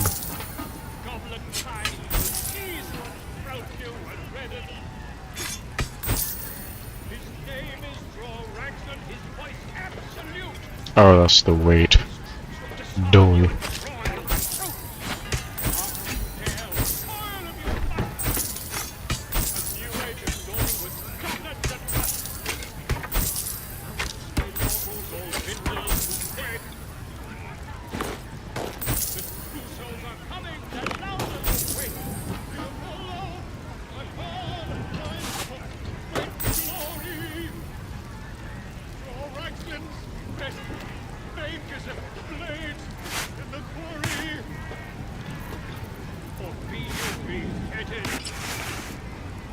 Goblin kind will tease you and sprout you and feather. His name is Draw Raglan, his voice absolute. His troops will disarm you and draw you the truth. Not dare recoil of you must. A new age is dawning with goblins and trust. Great mortals all hinders to quake. The true souls are coming, the loudness of wake. Feel the love, I fall and blind for great glory. All Raglan's fake as a blade in the quarry. Or be you beheaded. Goblin kind will tease you and sprout you and redden. His name is Draw Raglan, his voice absolute. His truth will disarm you and draw you the truth. Not dare recoil if you must. A new age is dawning with goblins and trust. Mountains, great mortals, all hinders to quake. The true souls are coming, the loudness of wake. Feel the love, I fall and find great glory. Fake as a blade in the quarry. Or be you beheaded. Goblin kind will tease you and sprout you and redden. Well, that's interesting. His name is Draw Raglan, his voice absolute. His troops will disarm you and draw you the truth. Not dare recoil if you must. A new age is dawning with goblins and trust. Mountains, great mortals, all hinders to quake. The true souls are coming, the loudness of wake. Feel the love, I fall and blind for great glory. All Raglan's fake as a blade in the quarry. Or be you beheaded. Goblin kind will tease you and sprout you and redden. His name is Draw Raglan, his voice absolute. His troops will disarm you and draw you the truth. Not dare recoil if you must. A new age is dawning with goblins and trust. Mountains, great mortals, all hinders to quake. True souls are coming, the loudness of wake. Feel the love, I fall and blind for great glory. Draw Raglan's fake as a blade in the quarry.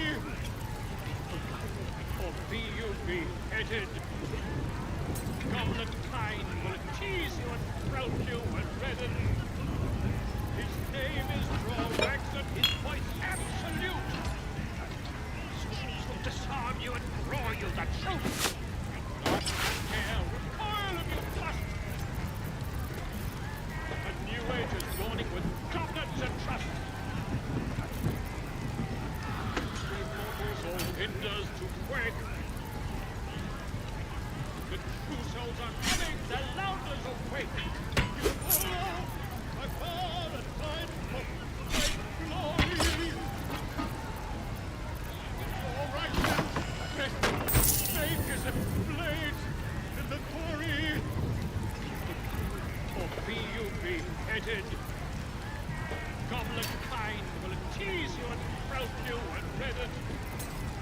His name is Draw Raglan, his voice absolute. His troops will disarm you and draw you the truth. Not dare recoil if you must. New age is dawning with goblins and trust. Great mortals, all hinders to quake. The true souls are coming, the loudness of wake. Feel the love, I fall and find for great glory.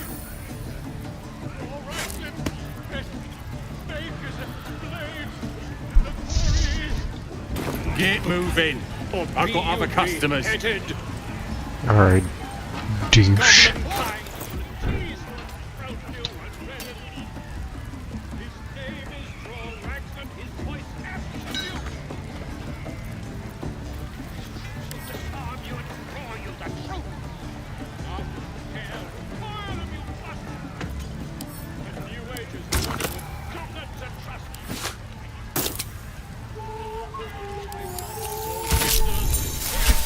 That looks a bit more monk-like. I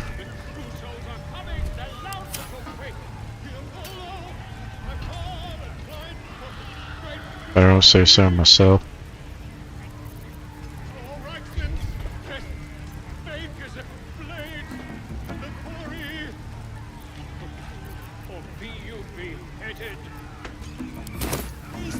Goblin kind will tease you and I got stuff if you got coin.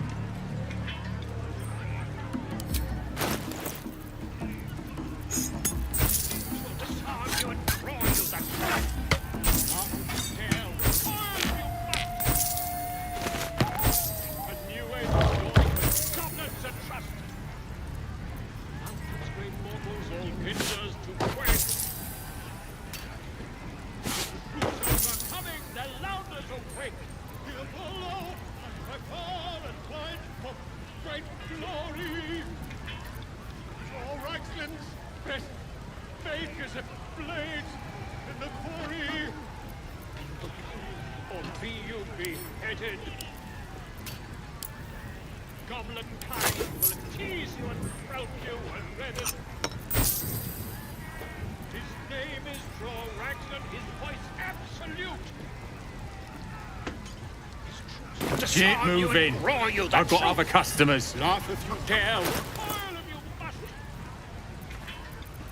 A new age is dawning with goblins and Let's see what this does.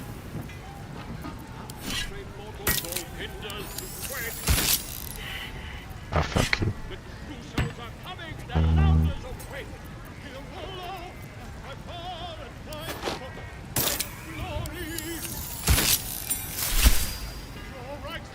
Yeah, that doesn't make much of a difference. Or be you beheaded. Goblin kind will tease you and throat you and redden. His name is Drorax and his voice absolute. His troops will disarm you and Fill the front row. laugh if you dare, recoil if you must. A new age is dawning with goblins at trust. Mountains, great mortals, all hinders to quake. Alright, we are evil, so we don't care about the bard.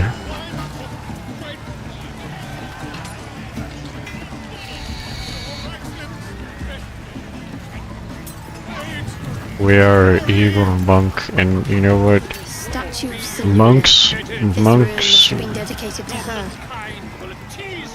And now it's a nest for some filthy goblins. A fitting end. Indeed, all of my homies hate Saloon because we are evil, so we act sharp. Bloody racket. Oh, come on now. They're just having a bit of fun. Aye, so much fun. That those fiends Gale's having an attack. We got 'em now, eh? And once the whelp starts singing, we'll know who sent them. Aye, my people pay him a visit in return. That'll be some real fun.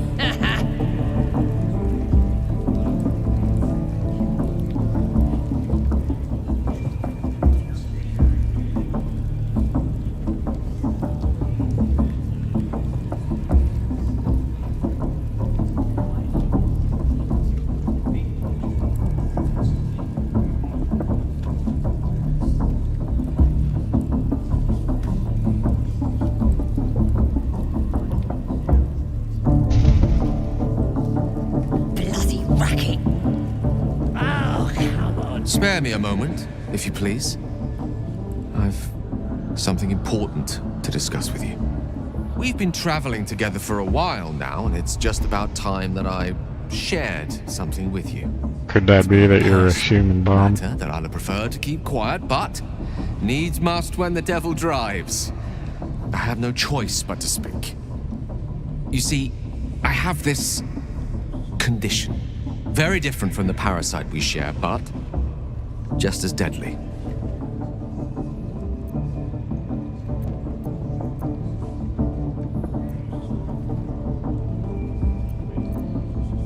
So you've been lying to me this whole time. Wonderful. That's a very evil response. I am what I am. I never lied to you. I've merely been economical with the truth. The specifics are rather personal, but suffice it to say that it is a malady I've learned to live with, though not without some effort. What it comes down to is this. Every so often, I need to get my hands on a powerful magical item and absorb the weave inside.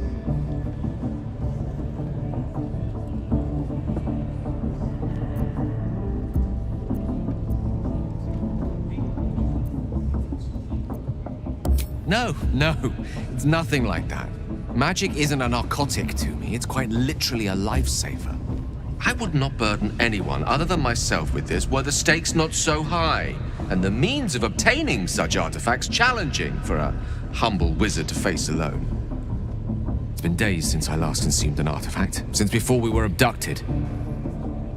It is time. And by that I mean, it's imperative that I find and consume strands of weave at the earliest possible juncture. Oh, brother.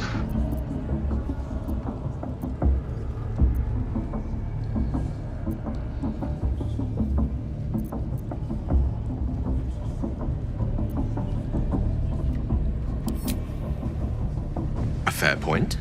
However, until recently, I was able to rely on a supply of artifacts stored in my tower in Waterdeep. A supply that has now run dry. The reality of the matter is that a lone wizard with a chronic impairment such as my own is not in the most ideal of situations with regards to self-defense. How did you run out of Not often artifacts? found, waiting Right as you patiently let on a me. shopkeep's shelf. One usually has to lift them delicately from trap-filled tombs or prise them from the hands of violent ne'er-do-wells. There'll be danger involved, or great cost.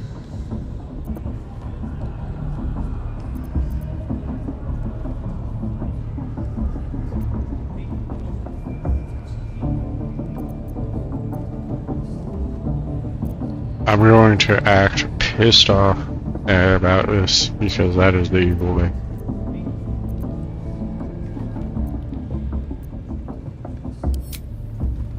Valid question. If not out of the simple goodness of your heart, then perhaps your own self-interest might be sufficient motivation. Having a wizard like me around is quite the boon when facing the perils that stalk these lands. Far harder for me to assist you if I can barely stand upright. Please, trust me. Your help could be the difference between life and death. I am not a hero, I am a villain.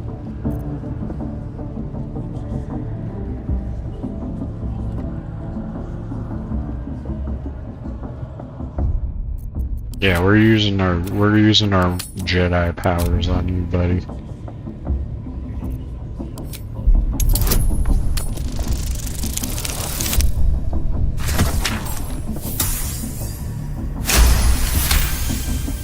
You become one with Gale's mind, and you can feel something sinister oppressing you. It's inside of you, a mighty darkness radiating from your chest. You could try to push further, but your hold over Gale feels brittle. It won't be easy delving deeper without him noticing. I don't care if he knows whether or not I'm using my Jedi mind tricks on him.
You become one with Gale's mind, and you can feel something sinister oppressing you. It's inside of you, a mighty darkness radiating from your chest. You could try to push further, but your hold over Gale feels brittle. It won't be easy delving deeper without him noticing.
You become one with Gale's mind, and you can feel something sinister oppressing you. It's inside of you.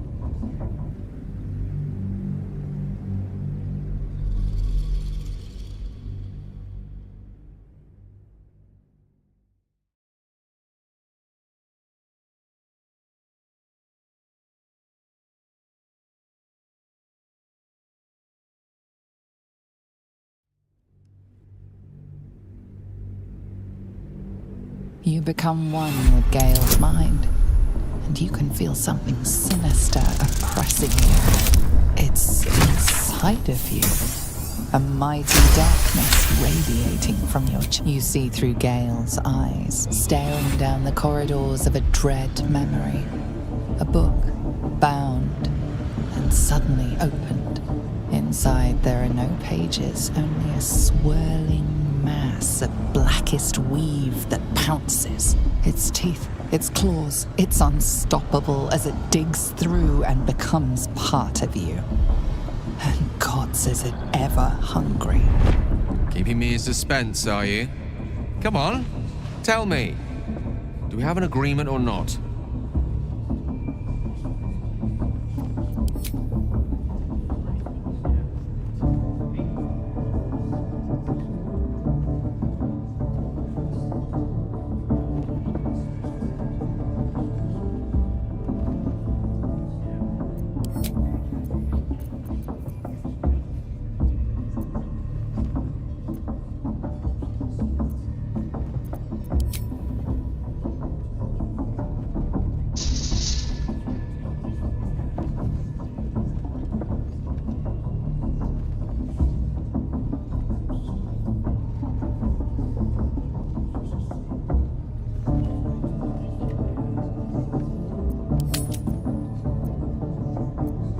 I mean, I'm evil. Why would I help Gale?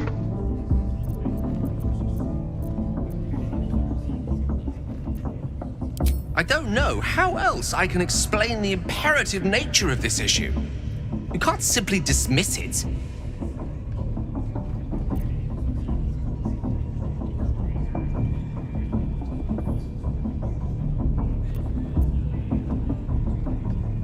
Whatever, junkie.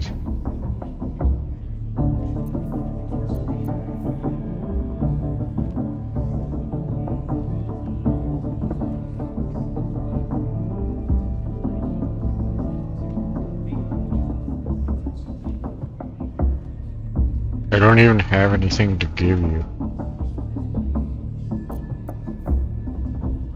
Alright, whatever, you piece of shit, take this. Thank you.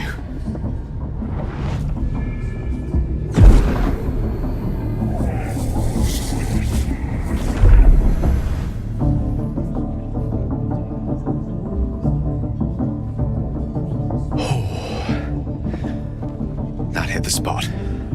I can feel it work. The magic, it's like a lullaby that sings to sleep the demon inside. A metaphorical demon, I haste to point out, but no less dangerous. And no less bound to wake up again to continue its ravages. Such is the nature of all monsters.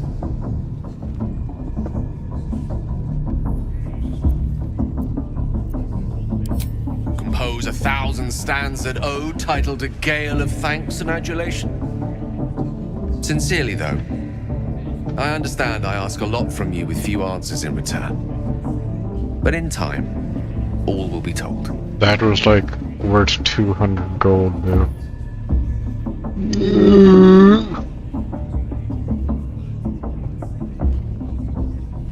I understand your reluctance, but to ignore my condition is to invite catastrophe. Please, think on the matter. I trust that during our travels you'll navigate ample leagues of progressive insight.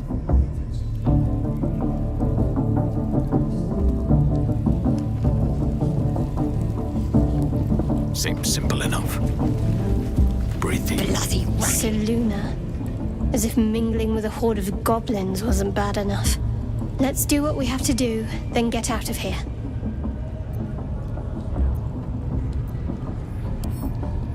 Quite the understatement, but yes. Let's not linger in this place any more than necessary. Some real fun. Oi! Ain't no party in here. We're doing the Absolute's work. State your business. Now. The mark glows, but you feel nothing in response. Your illithid power is beyond reach until you rest. Ah, fucking.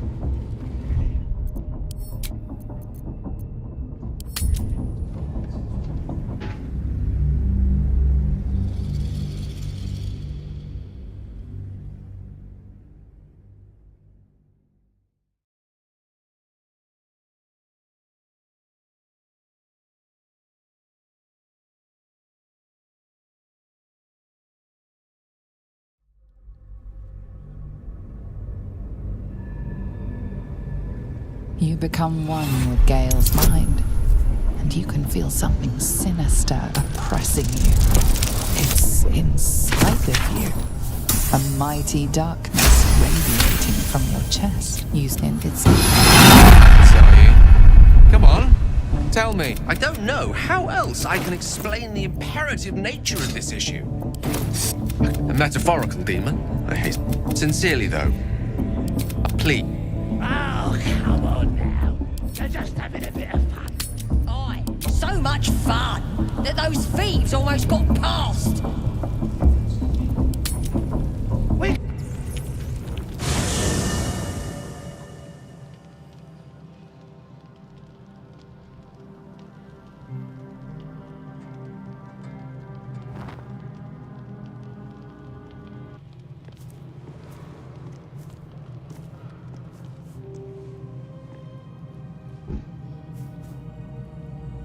The air is heavy. Moisture drips down your forehead. Pain shoots through your fingers.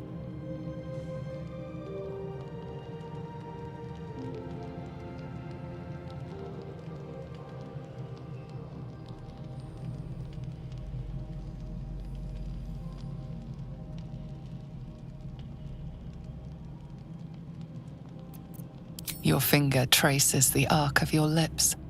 Wetness, sweat, blood, and saliva mixed into one viscous liquid.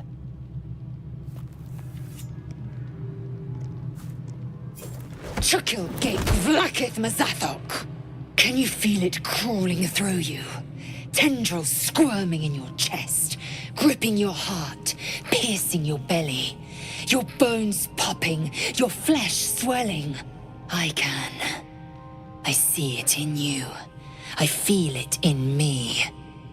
We are lost. I will be quick with my blade.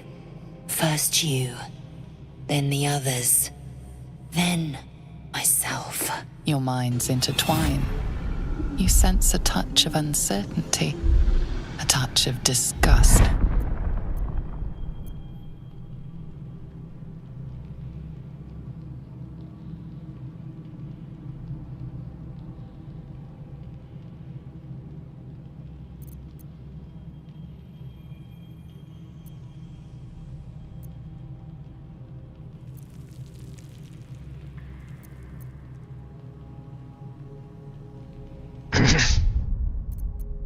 Alright, well, number one, you're not going to put a knife to my neck and get away with it.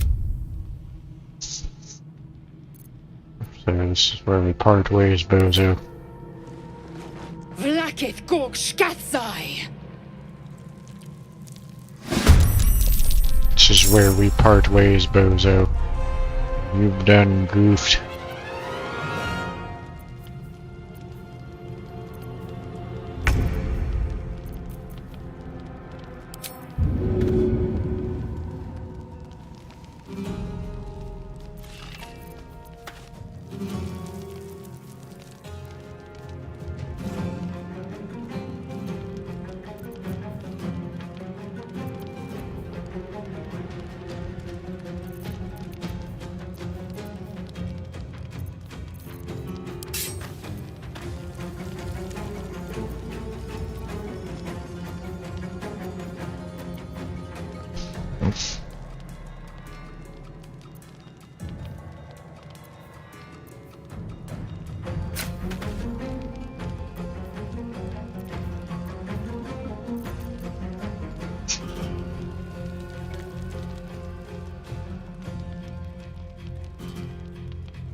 Hope this ends well.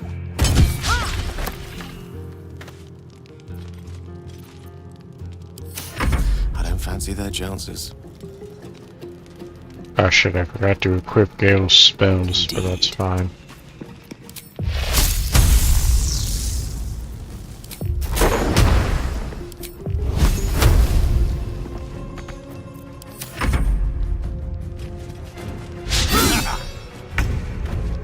Alright, well you fucked up now.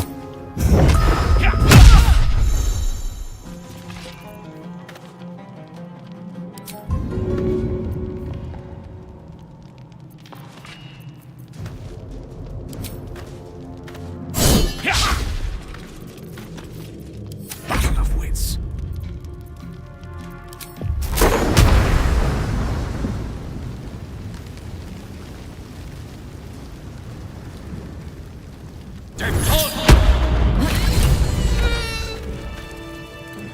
Rest in peace, bozo.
So, Gale just consumes magical items like I do wine.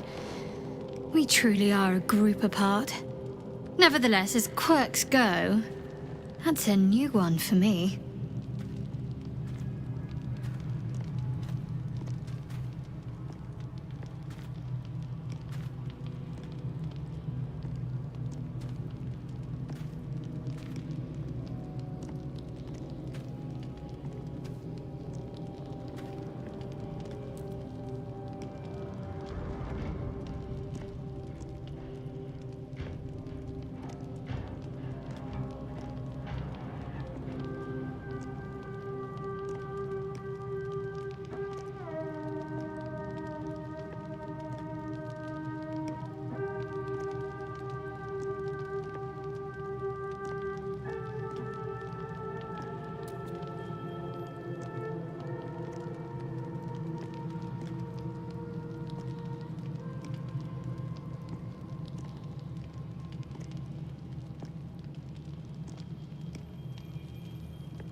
Quite the understatement, but yes, I have it.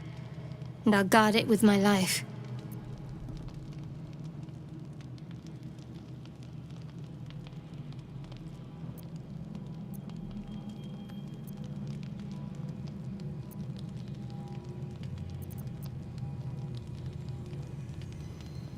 I was part of a group sent by my cloister. We were to take the artifact from the Githyanki and bring it to Baldur's Gate, no matter the cost. Though it turned out the cost was very steep. I was the only one of the group to survive. I took the artifact and fled, only to be ensnared by mind flayers before I could finish the mission. That's all I know. That's all I need to know. Yeah.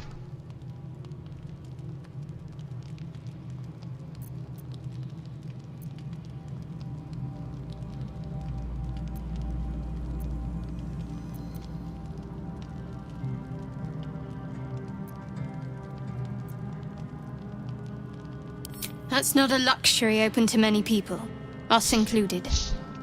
I have my faith to turn to instead. You should find something of your own.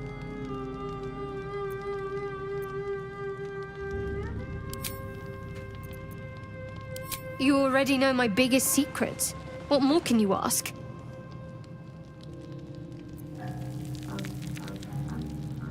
She took me in when no one else would. Without her, I wouldn't be alive. She's my mother. She nurtures me, cares for me, loves me. Don't believe the lies the Selûnites tell.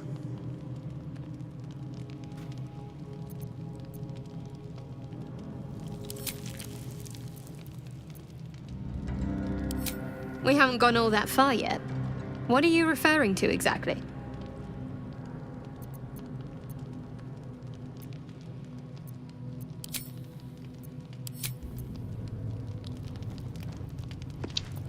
Does she, like, not offer to let us become a Shard worshiper or something?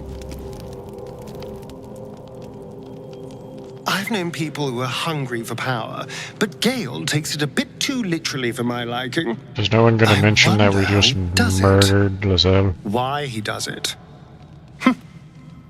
I'm sure all will be revealed in time, but I don't like it. A waste of perfectly good treasure.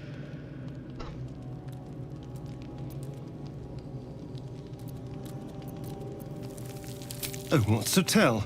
I'm a magistrate back in the city. It's all rather tedious. Oh, that's right, we're not talking to you bozos because we may have to just unalive you if the situation called for it like we did with Lizelle.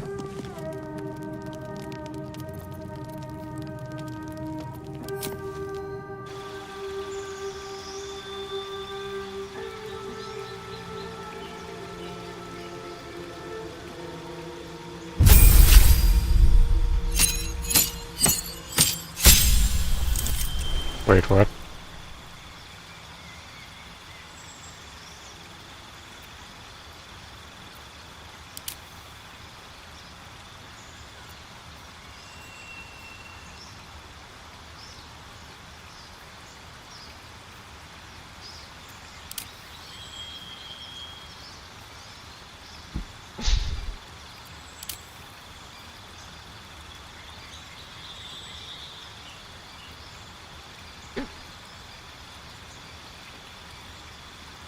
Hmm.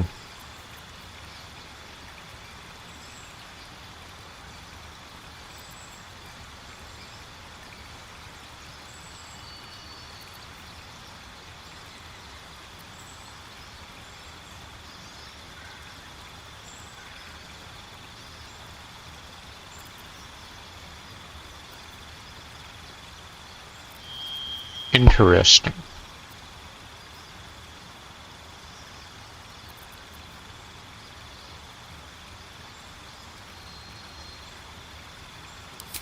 We're going with that.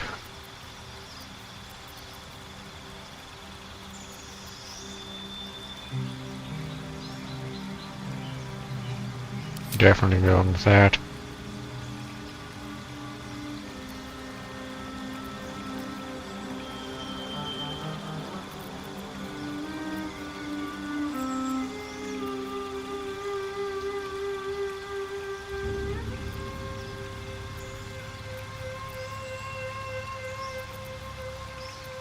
So we're like a monk wizard. We go with chromatic orb.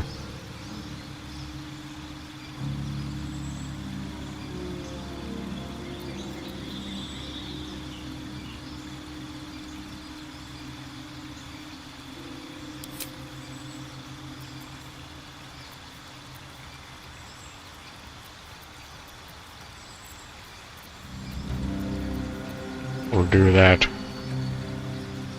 So we have different things to offer than a wizard or a sorcerer.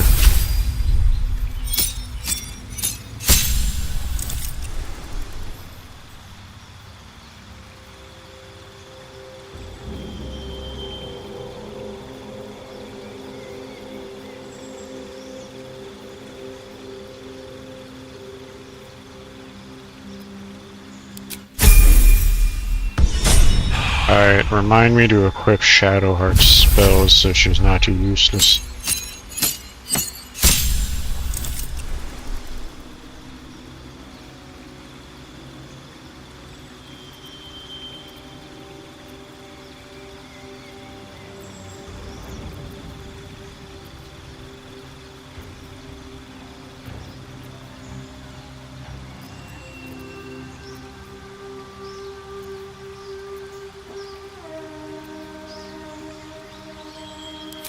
We'll do with that.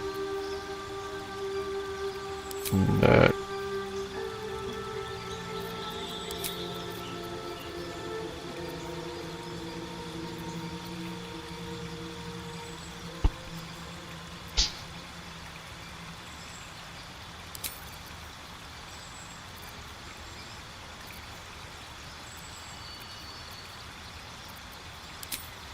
And that.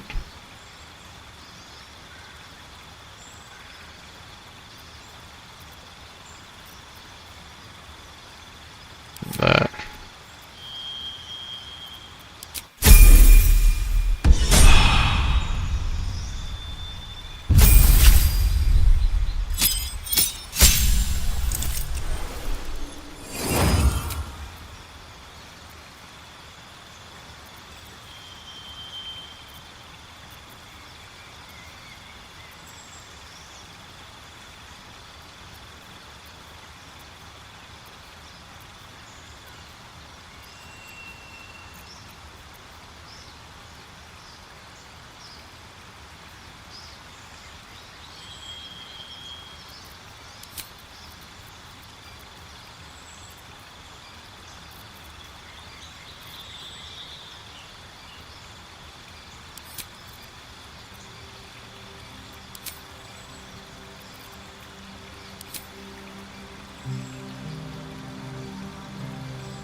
Yes.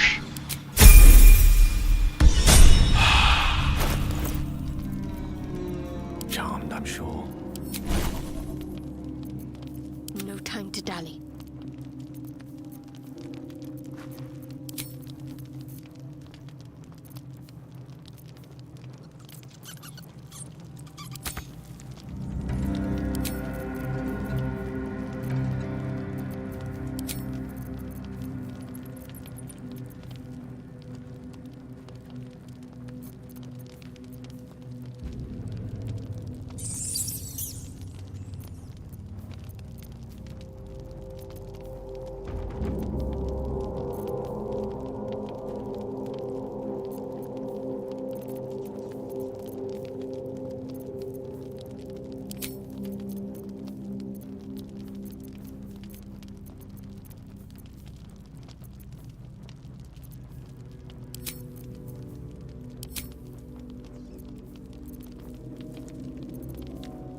Someone there? All's well that ends. Not as bad as it could have.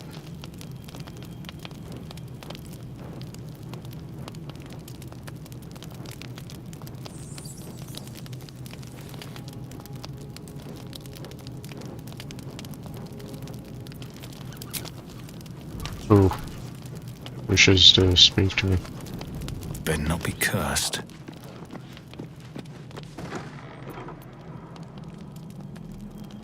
Best be on my way.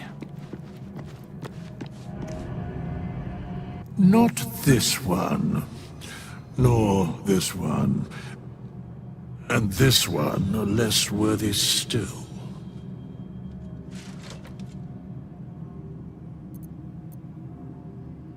I riddle thee not. I speak only what requires telling. Beyond mortal realms, there doth exist an amalgamation of spirits akin to thine own, ensnared by the treacherous cult of the Absolute, felled in its name. They bear great discontentment with their destiny. For a mere pittance of coin, I might summon the worthiest among them to lend aid to thy undertaking.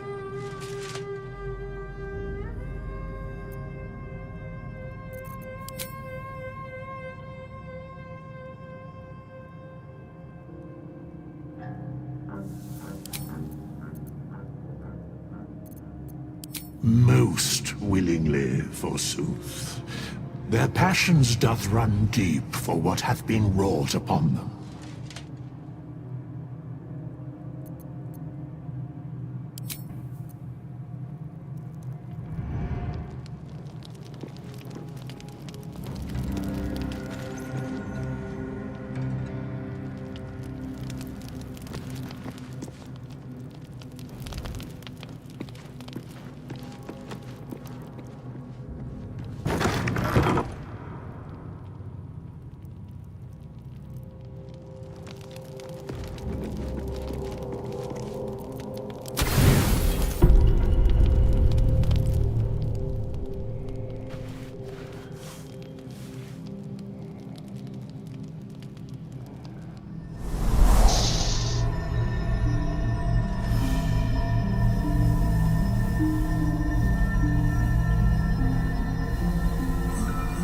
I came just in time. You are transforming.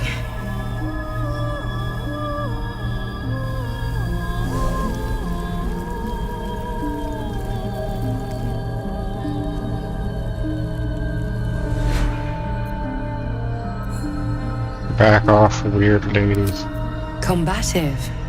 Good. You'll need to be. Don't worry. You will not become a mind flayer. Not while I'm around. I'll protect you.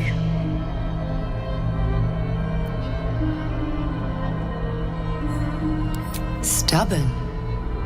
A useful quality.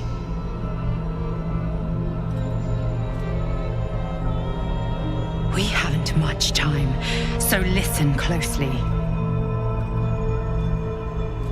There is great potential within you. It comes from that parasite. Your instinct is to resist the power it gives, but you must accept it, nurture it. I will keep it from consuming you, but for the sake of both of us, you must learn to wield it.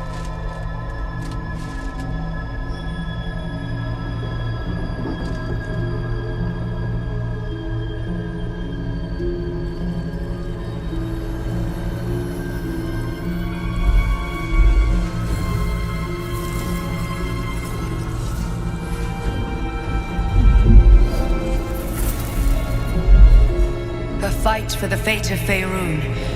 A fight we are losing. For now. You can change that, but only if you embrace your potential.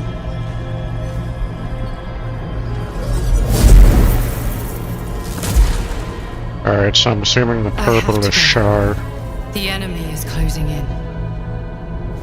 I will be back.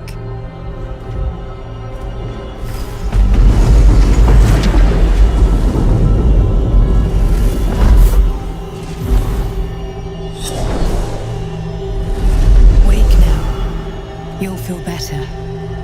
I promise.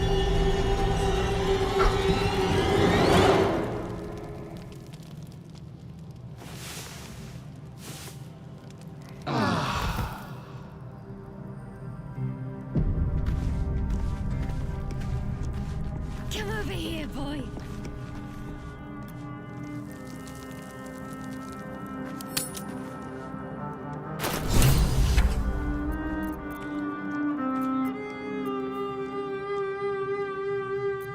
Do I have any parasites? I need a quick word.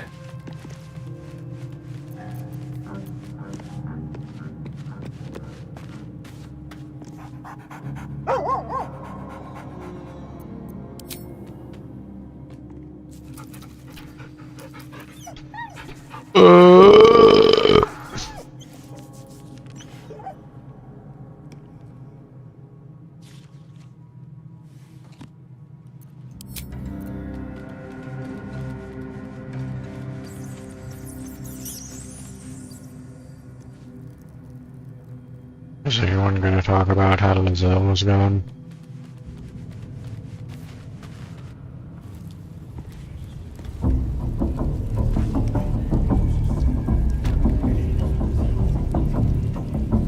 There's something I want to talk to you about. Something important. I can never take for granted how someone might react when they learn I worship Lady Shar. Easier to just keep it a secret than take the risk. But you showed you had an open mind. I'm trying to say that you've earned my trust in a way very few ever have. I want that to mean something. I want you to know more about me, at least from what I can remember. As long as I've prayed to Lady Shar, I've wished to serve her as a Dark Justiciar. There is scarcely a greater way to fully dedicate yourself to Lady Shar, save perhaps if you become the head of her church. To become a Dark Justiciar is to become the Night Singer's sword arm, her implement with which she will cast down the unbelievers and win the final battle to restore her perfect, endless darkness.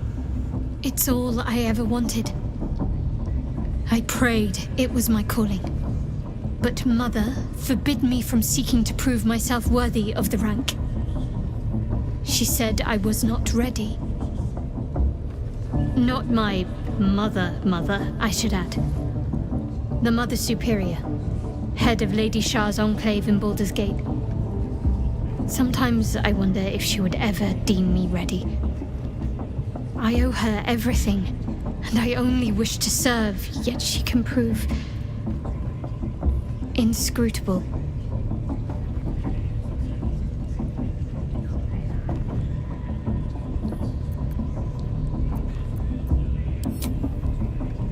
I don't know. Perhaps if I succeed in my mission and reach Baldur's Gate. Hope has little place amongst Lady Shar's children. It's an illusion, a distraction. But for this, I hope my time will yet come.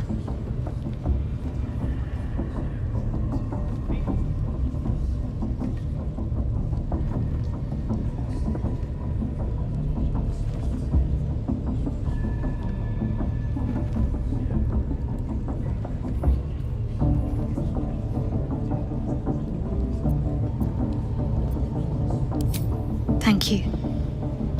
I had a feeling you'd be understanding.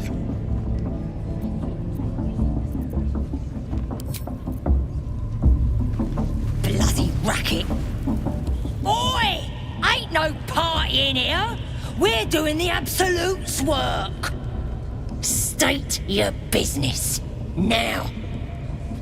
As the symbol glows, power courses through you. Authority. Alright, so we're a monk, so we're gonna use our...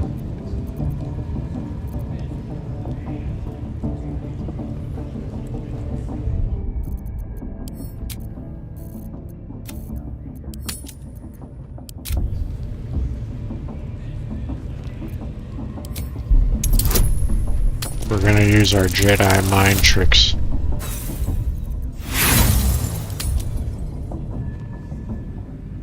Because we're a monk, so it's not weird. I mean, monks are basically Jedis.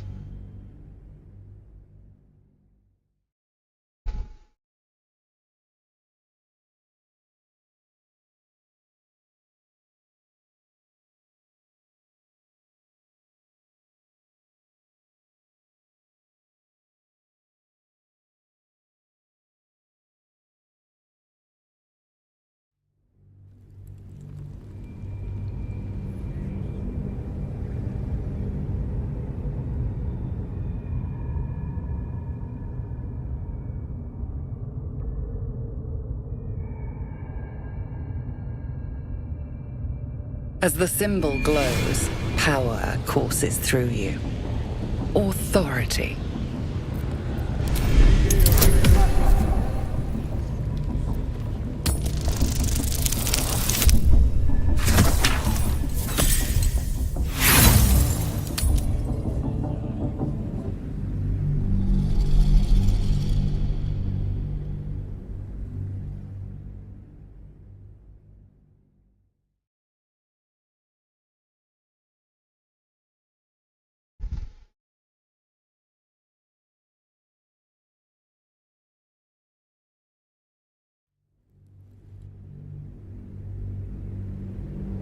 As the symbol glows, power courses through you. Authority.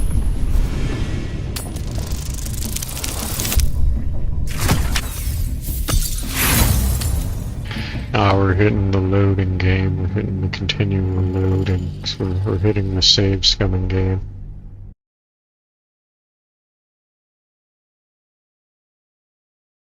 We're hitting ye old save scumming game.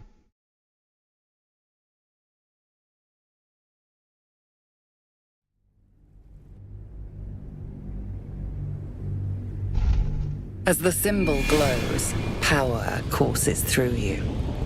Authority.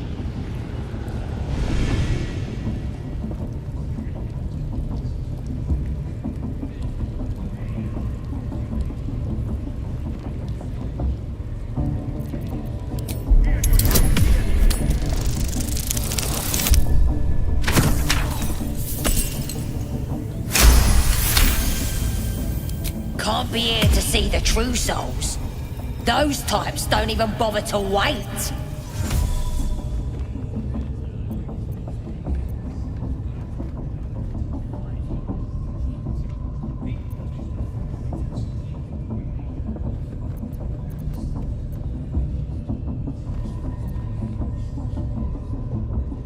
Well, I didn't say that.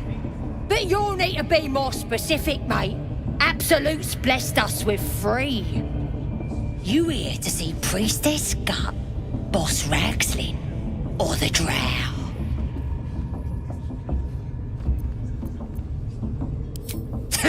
Audience is right.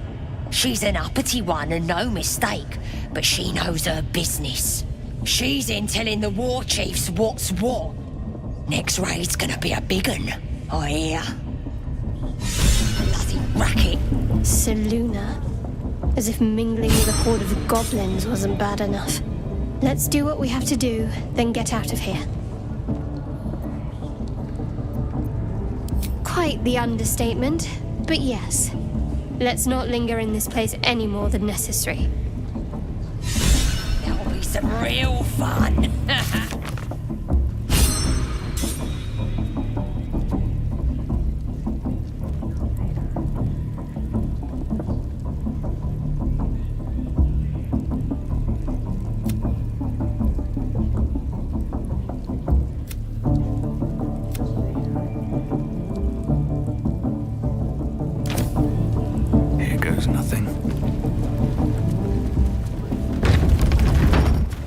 ready.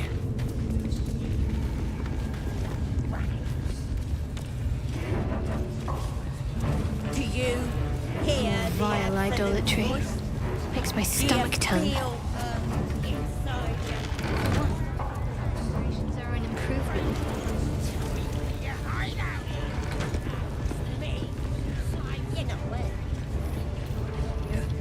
The scrying eye was looking at me all strange. Right, what would some drow wizard in Moonrise want to look at you for? Certainly won't be because of your beautiful eye. Saying? Has it all railed up and ready.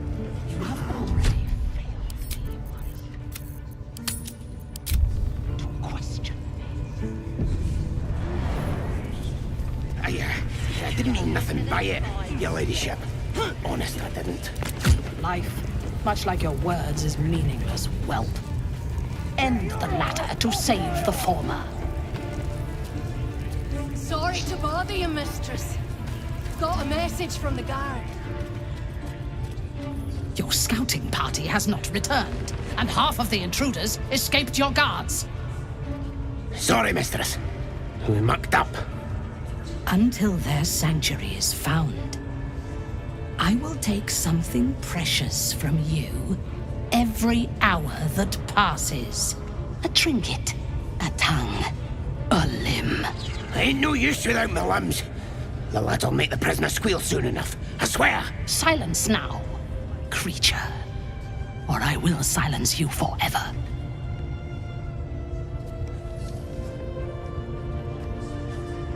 As she turns to you, her thoughts mingle with yours. A cold hand caressing your brain. The chamber melts away to reveal a dark, endless nowhere. In it, you see a vision. The drow listens as a pale-eyed young woman whispers in her ear. One of those the voice spoke of. One of the chosen. The vision fades away. A true soul? Praise be. Are you here to join my hunt?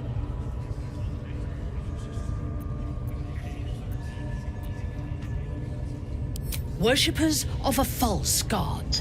Their existence is an insult to the Absolute's claim on this region. There is a weapon the Absolute seeks. I'm sure those wretches have it hidden away there. We will find it amongst the dead and the ashes. Her excitement is palpable. She lingers on thoughts of victory, of unbelievers' blood spilled. That is based in evil She build. will seize it, in the Absolute's name. You feel Shadowheart's anxiety. The weapon the Absolute seeks, it's the artifact that she carries. The same one that protected you as you entered the Goblin camp. Her mind focuses. The cultists cannot discover that the weapon they seek is within their grasp. The thief, whimpering in our dungeon, tried to flee to their sanctuary. We will continue to remove parts of him until he tells us exactly where it is. He's been resilient, but he'll talk. She is seeking the grove you visited. Already you feel her mind closing around yours.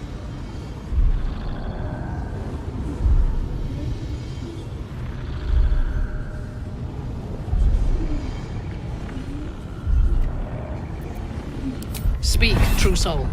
The hunt must begin soon.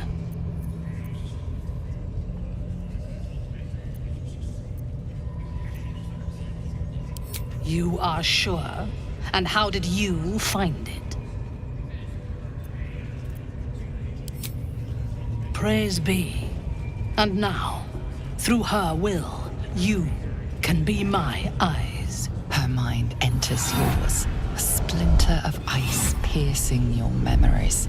Tiefling faces flicker into view as she attempts to learn the grove's location. She sees the entrance to the grove as the adventurers retreat inside, joining the tieflings, and then smiles serenely as blood and shadow spread like stains across your memory. erasing all that live there. The cowards found refuge among the desperate. Perfect. If the inhabitants do not realize you are the knife at their throats, we can use that against them. Go to their refuge and make your way inside. As a friend.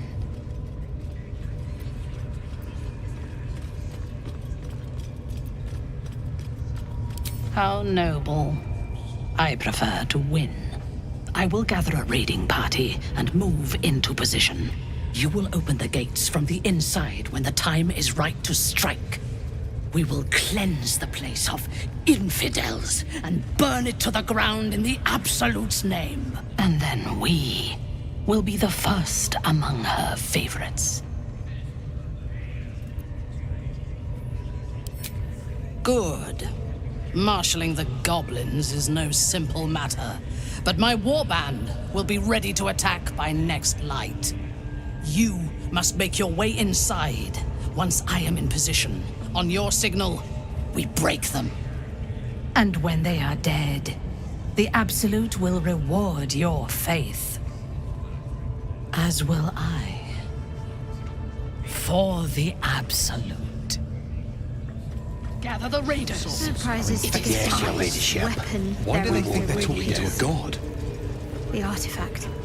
Perhaps If that's how the we case, would have ended we've up got had more our problems than nautiloid just not the been worms in our attacked. heads. Not everyone at once.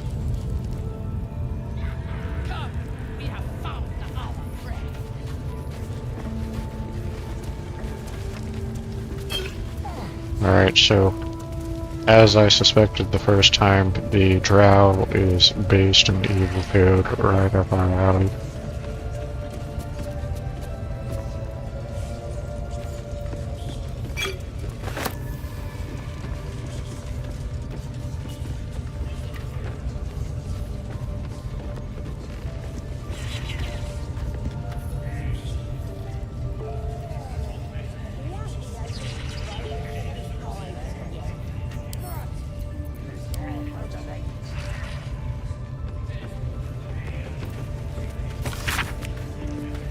This book is comprised of several chapters, one for each cited source. It claims to contain first-hand transcripts of the oral histories of several storytellers throughout the realm of the Baldur the Outcast.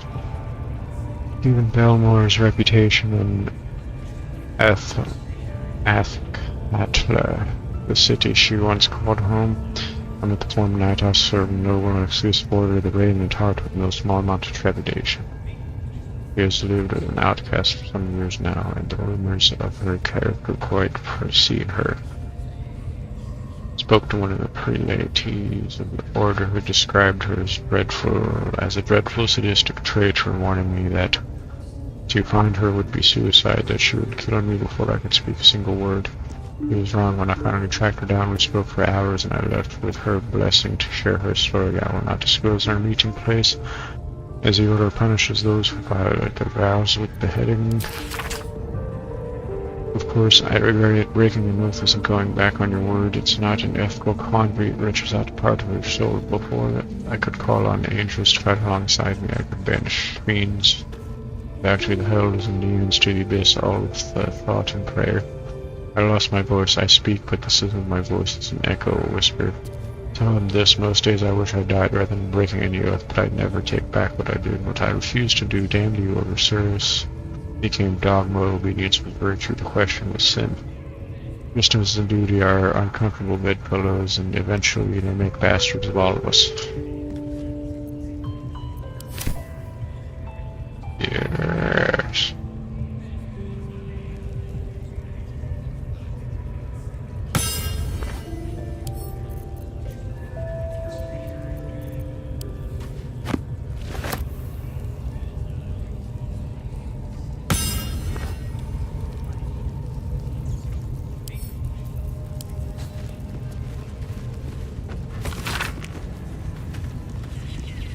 Maglow be it.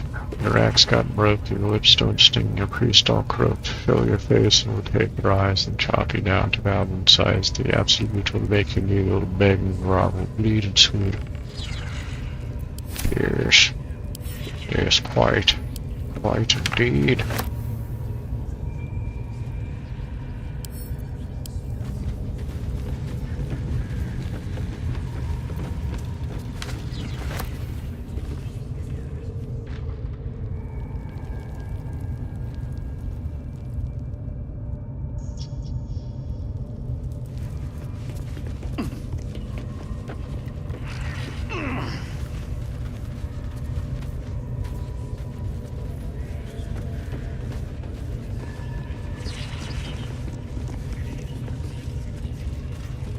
At least give me a sword!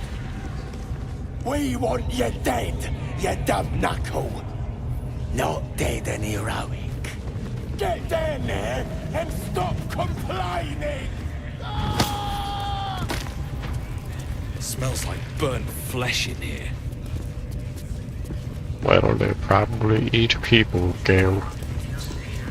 They probably eat people. You're invincible! Nothing can stop us. This is the big one, lads! And I'll get more kills than any of you. Who's rounding up the spiders? It's gonna be a massacre! No prisoners, no mercy. We strike for the absolute! Damn right. Evil time. It's time to get evil in here. Fuck the Grove. All my homies hate the Grove. Just a minute.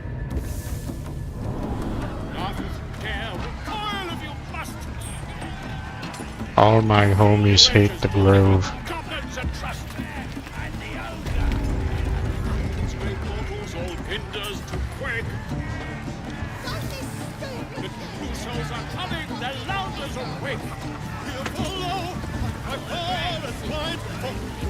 Glory! Draw Raxlin's best makers and blades in the quarry! Be you beguiled, or be you beheaded?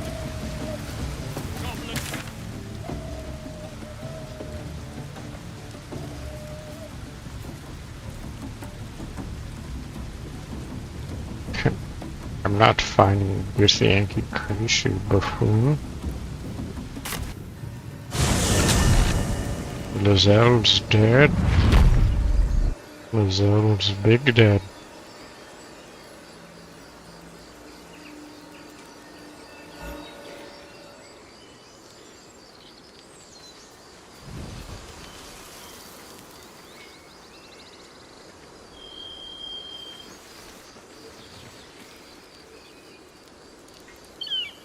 Now don't mind me, we're just here for some devious activities. Hope you don't mind.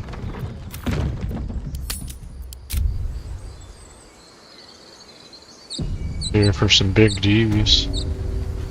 They call me Big Devious.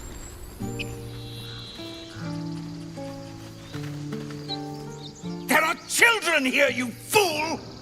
We was running for our lives.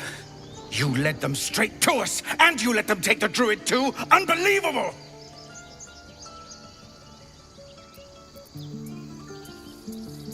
You can cough up my payment anytime now. Stuff your payment. I didn't ask for any goddamn help. Please, you were begging me to open the gate. Anything to save yourself, you coward! The human's eye twitches. He's about to blow.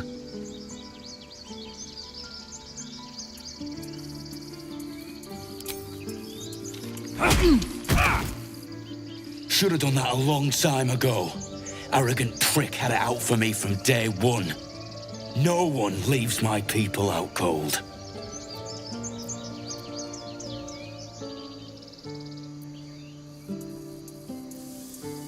He was right, though.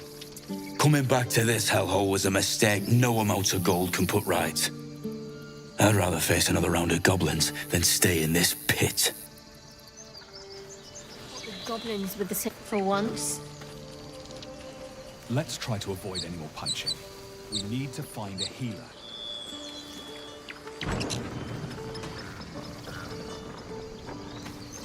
You gotta wake up anytime soon, buddy.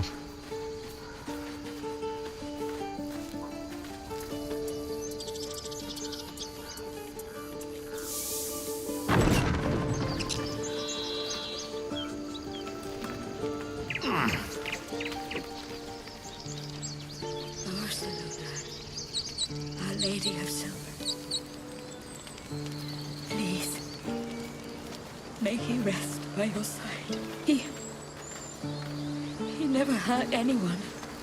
He always... Glad you made it inside. There'll be more coming. Goblins hunting packs.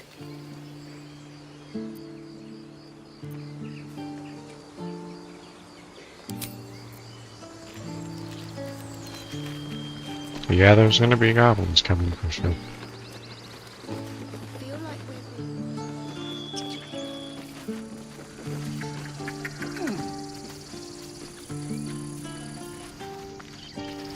You wanna wake up anytime soon, buddy?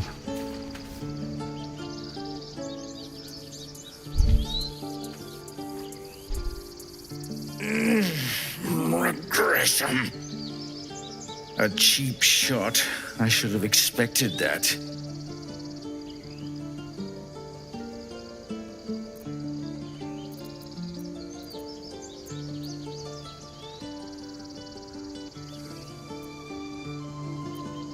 Indeed. I'll survive a sore jaw. This grove has bigger problems right now. Whatever your business, I'd see to it quickly. The druids are forcing everyone out. This attack will only strengthen their resolve.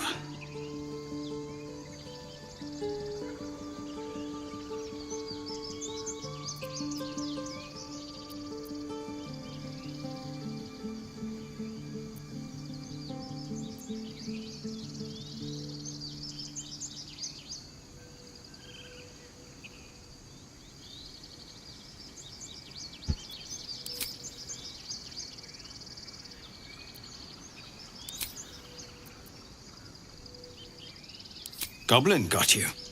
The druid Halsin's a renowned healer, but he didn't make it back from Aradin's expedition.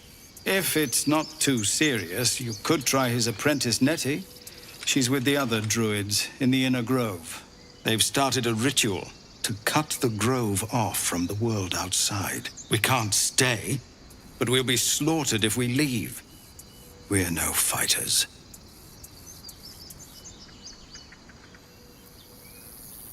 I've tried. Korga, their new first druid, won't even see me. You, though? I know it's not your business, but she owes you for saving this place. Perhaps you could persuade her. For more time to prepare, if nothing else. Oh, yeah, I could do that.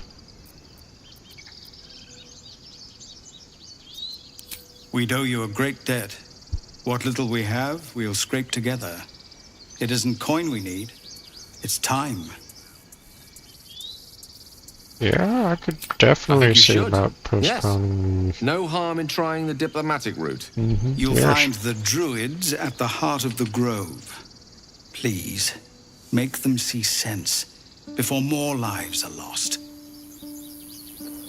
Sure, I'll definitely make some time before they seal the, yeah. Definitely, totally, yeah. Definitely will convince them to stall for more time. Our futures.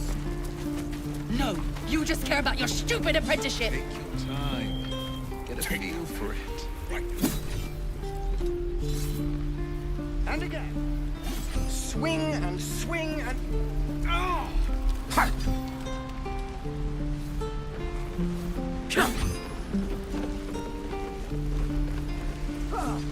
You're gonna be sorry, every last one of you. Not on my watch. You aren't going to kill one of my minions on my watch, bucko. Ain't gonna shoot me. Your hands are shaking. Put it down. She can't fight back. That's the point. Get out of the way. She didn't kill your brother, Arca. You're better than this. Shoot before you lose your nerve, Tiefling. If you ever had it to begin with. That's my minion, bucko. Looks like the Absolute sent me a protector. You gonna kill him too? You! Move! No.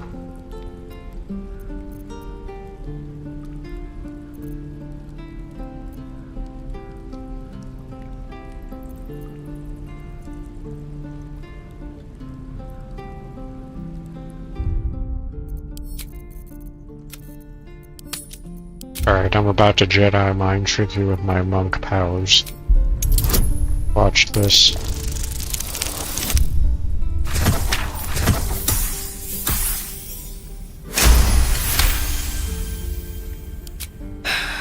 You're right.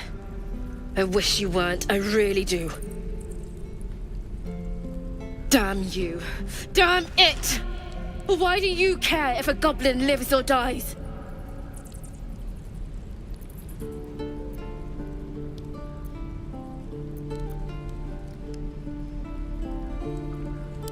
Gods, you're exhausting. Fine, then.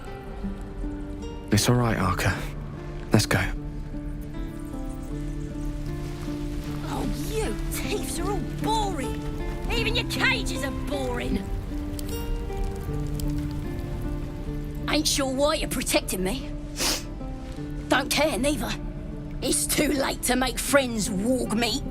My tribe's coming. They're gonna burn this pretty place for the glory of the Absolute and hang you by your guts.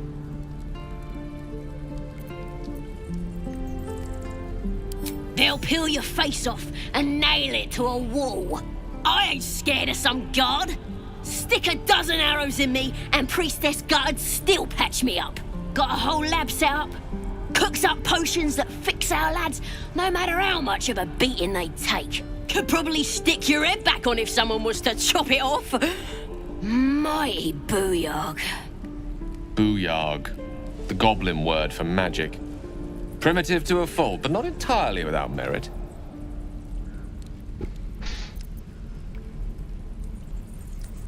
Get me out of here, and I'll tell you where to find her. Deal?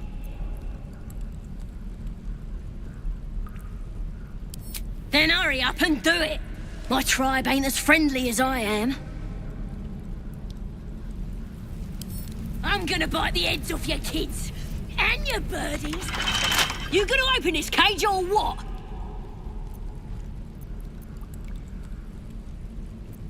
Well, hurry up. I got all the time in the world. You don't. Let me out, you Couple bunch of turns should do it. softies. Alright, I'm gonna bust my minion out of here even though it has an attitude.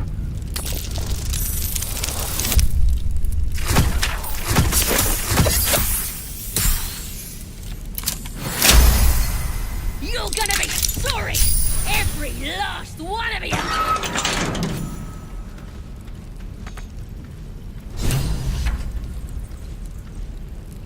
Ready to go meet my tribe?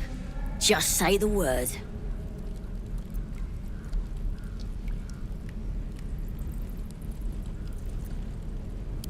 Happily.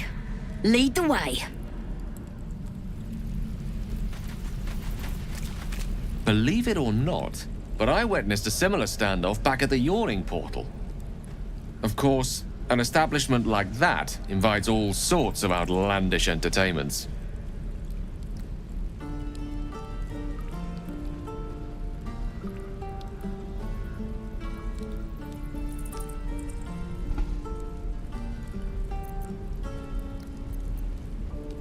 An inn in Waterdeep. Ooh, never a dull moment there. Adventurers come from all over Faerun to try their luck down the well. Leads into the Undermountain, you see. Full of death, danger, and vast amounts of treasure. Hard to resist. Oh, a drow, a dragonborn, and a cleric of Cyric walk into a bar. Your standard fare. Maybe someone was cheating at cards. Maybe it was some weird lover's quarrel. In any case, out came the crossbow, and a hush fell over the entire room. Garon. I stood up and yelled, "Shadow Dark Ale for everyone!" The crowd cheered, the tension drained into 6 tankards, and soon all was well again. In a place like the Yawning Portal, the most powerful magic is calling for a round of drinks. Mind you, all I did was call for ale, but you went and stood in front of that crossbow. Ah, drink to that.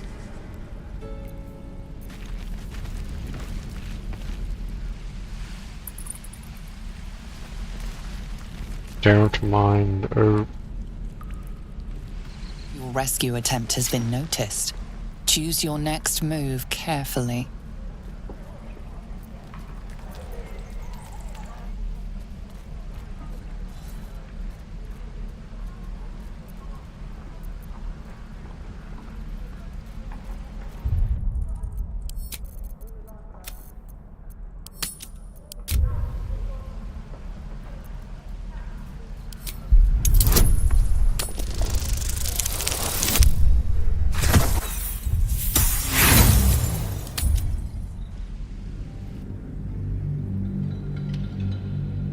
I was just about to turn around right before they noticed.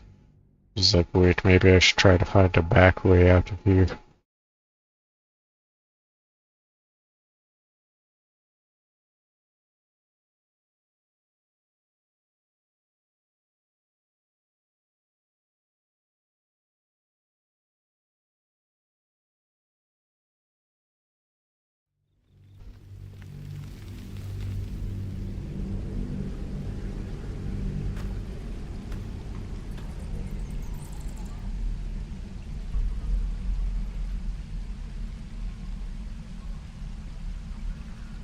Your rescue attempt has been noticed. Choose your next move carefully.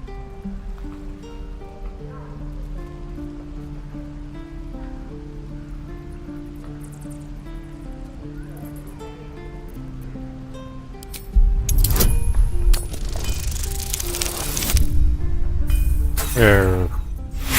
Another one. Another failed roll.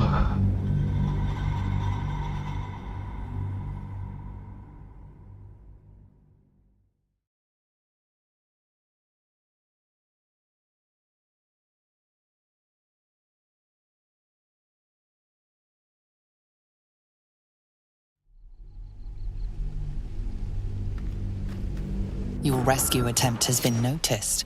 Choose your next move carefully.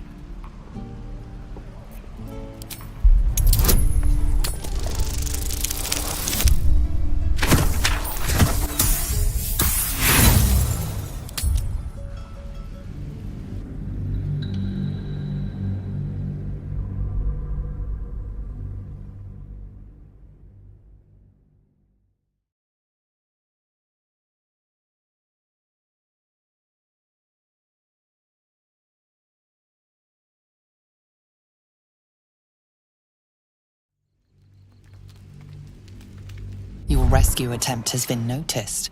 Choose your next move carefully. Yeah? They're just not gonna give me the roll, huh?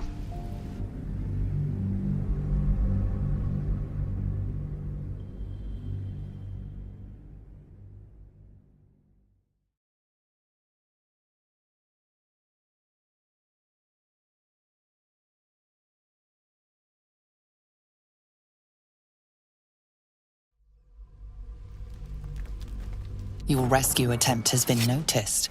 Choose your next move carefully.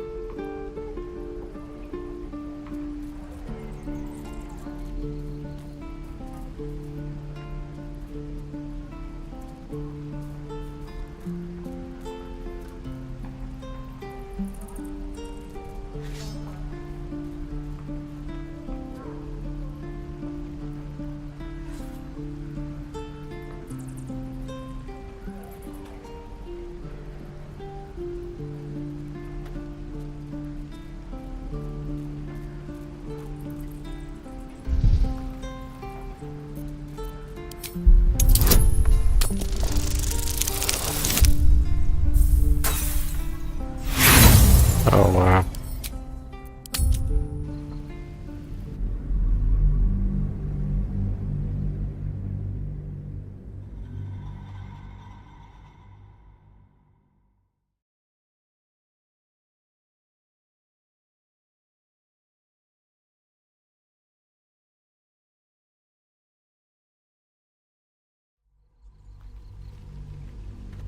Your rescue attempt has been noticed. Choose your next move carefully.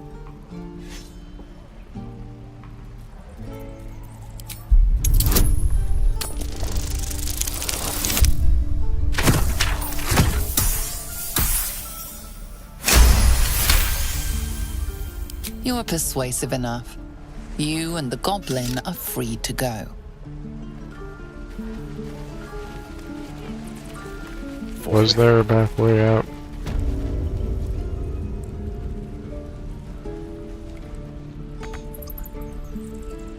Oh, it looks like there's something over here. Hold on, let's try to figure out what that is.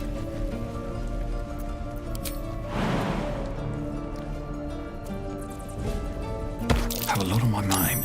That might be worth a look.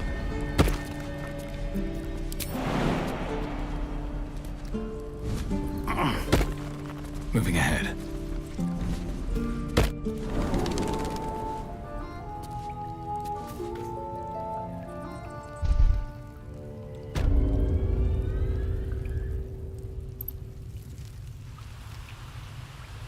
Shut it! Boss would rip you for talking that way.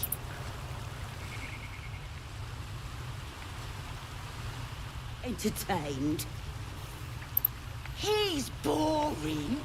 Let's find another one. Glowing eyes are rarely a good sign. Best be careful. Well.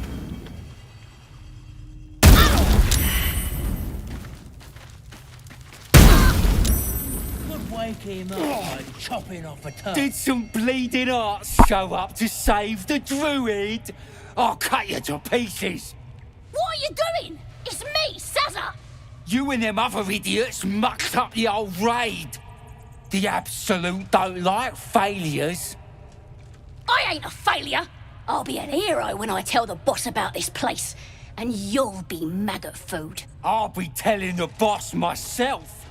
Kill him!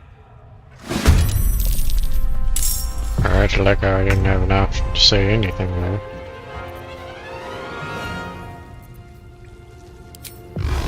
Give him the magic missile.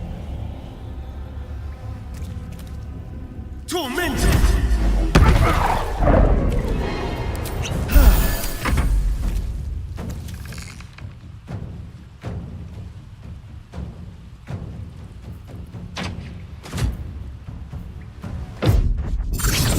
That won't work.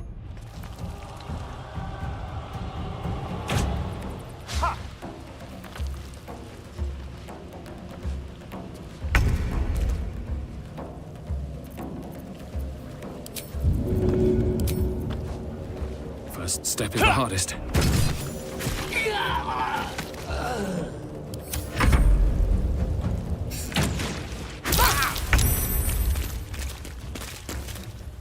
Have to keep going.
Have to keep going.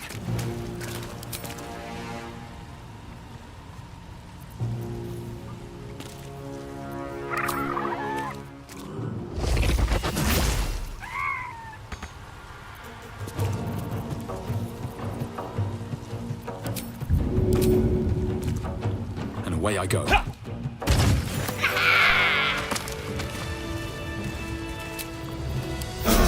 Time to get going.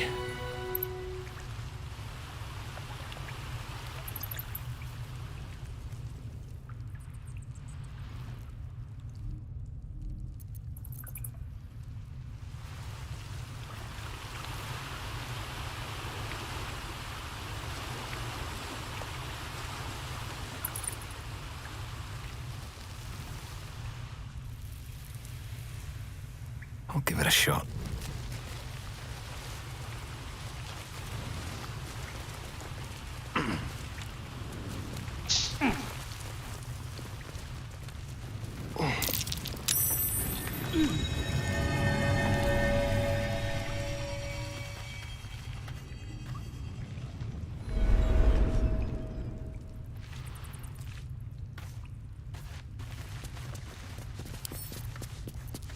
Right tool will do the trick. Looks like a trap there.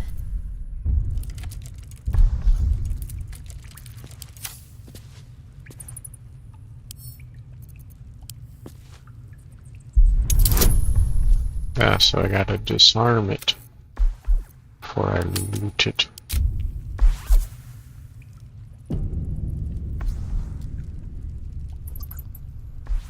I have to disarm it before I loot it.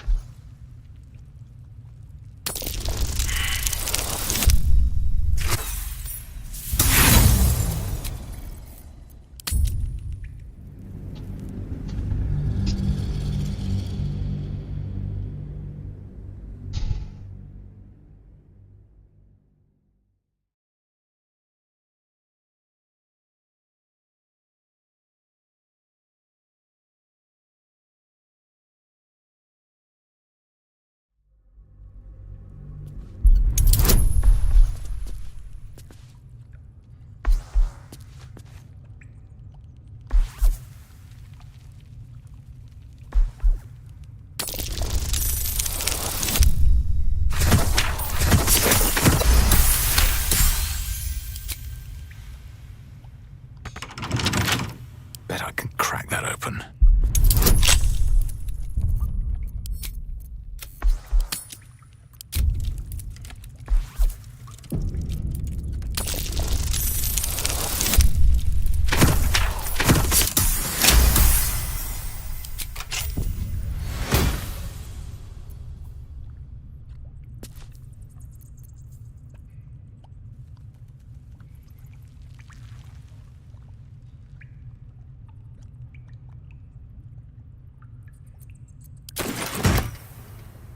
Can't slow down.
I think that was the key to the chest over there.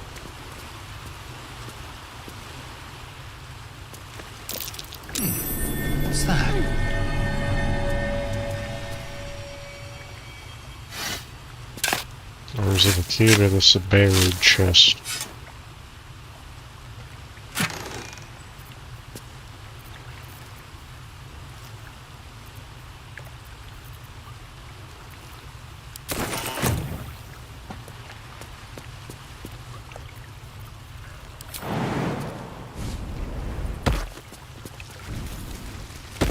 His breaths are shallow, his wounds deep.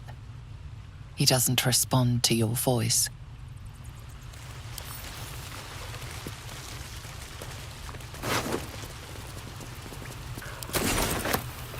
Shadowheart, do you Whatever it want to takes. do your thing?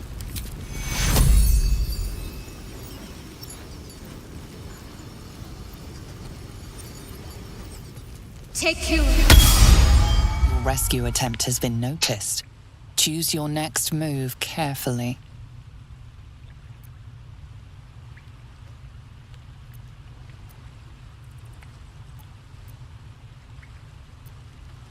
Oh, what, I gotta convince you to be cool with the goblin after I bring you back to life? Then I just left you.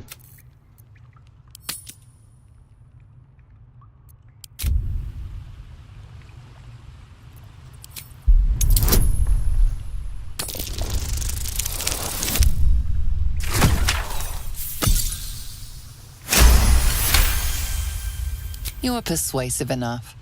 You and the goblin are free to go.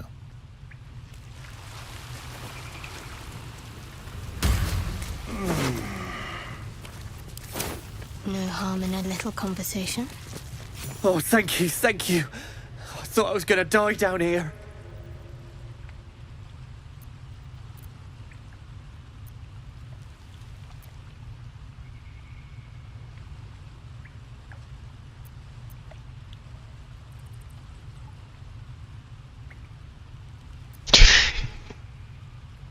Well, that is the evil thing to do, to resuscitate and just kill him, but... No, I think I might do that. That's evil maxing 101 right there, resuscitating you.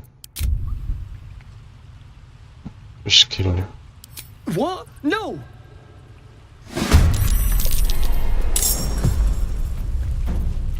Nothing will stand in my way.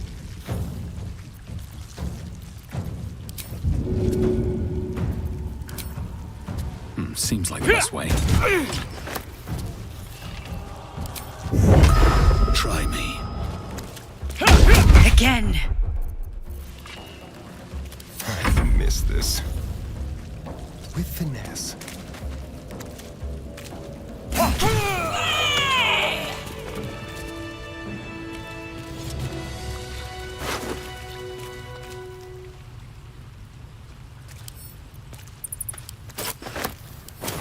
These boots have seen everything.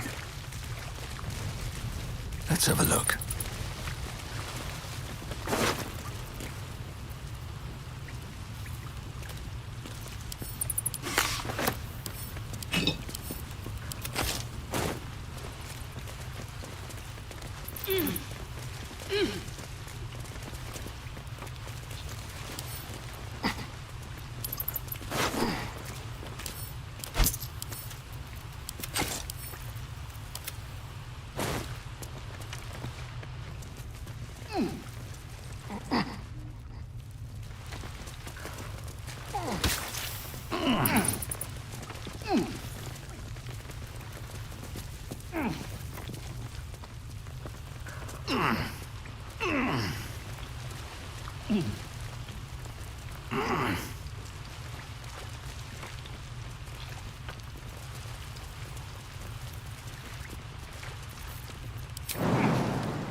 All right.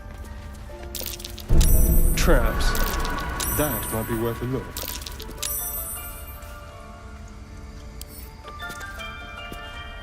Let's get going. Wonder what's past this. I can't even see a lock to pick. I can't even see a lock to pick.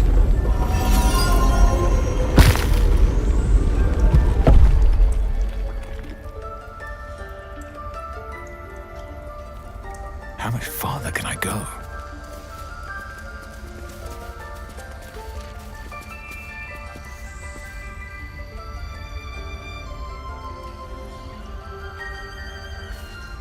I'll take that. I wonder what happened to that drow. That vessel contains a parasite. This one is a true soul parasite. It can enhance you. You can absorb its potential. Open your mind to it. You already know how.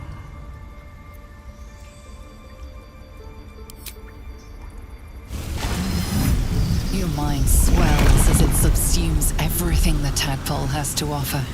Everything it was and everything it was destined to be. Pure potential. Pure power. Good. You have grown your power and improved your chances of survival. Yes, we grow more powerful, so we can do more evil.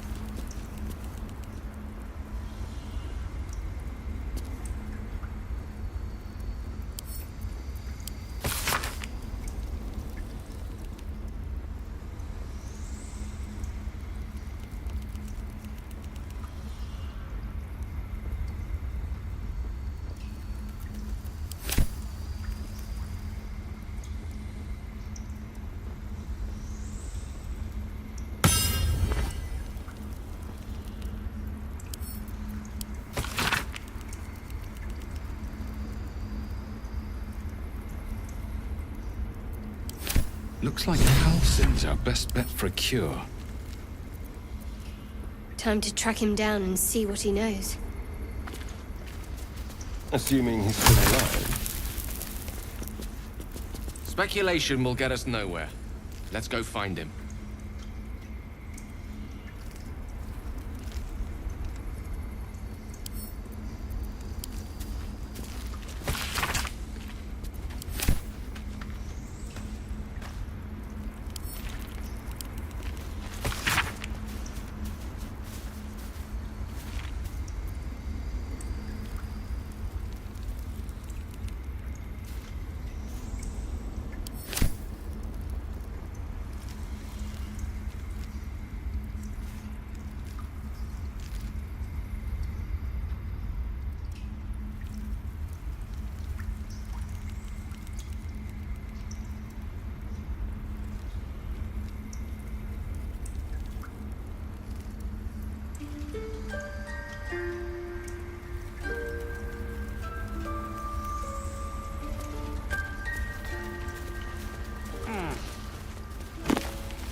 Oh man, there's a lot here. Alright, we might save this for another day. We might save this for another day. It's getting a bit late. That was enough evil for one night. I'll see you.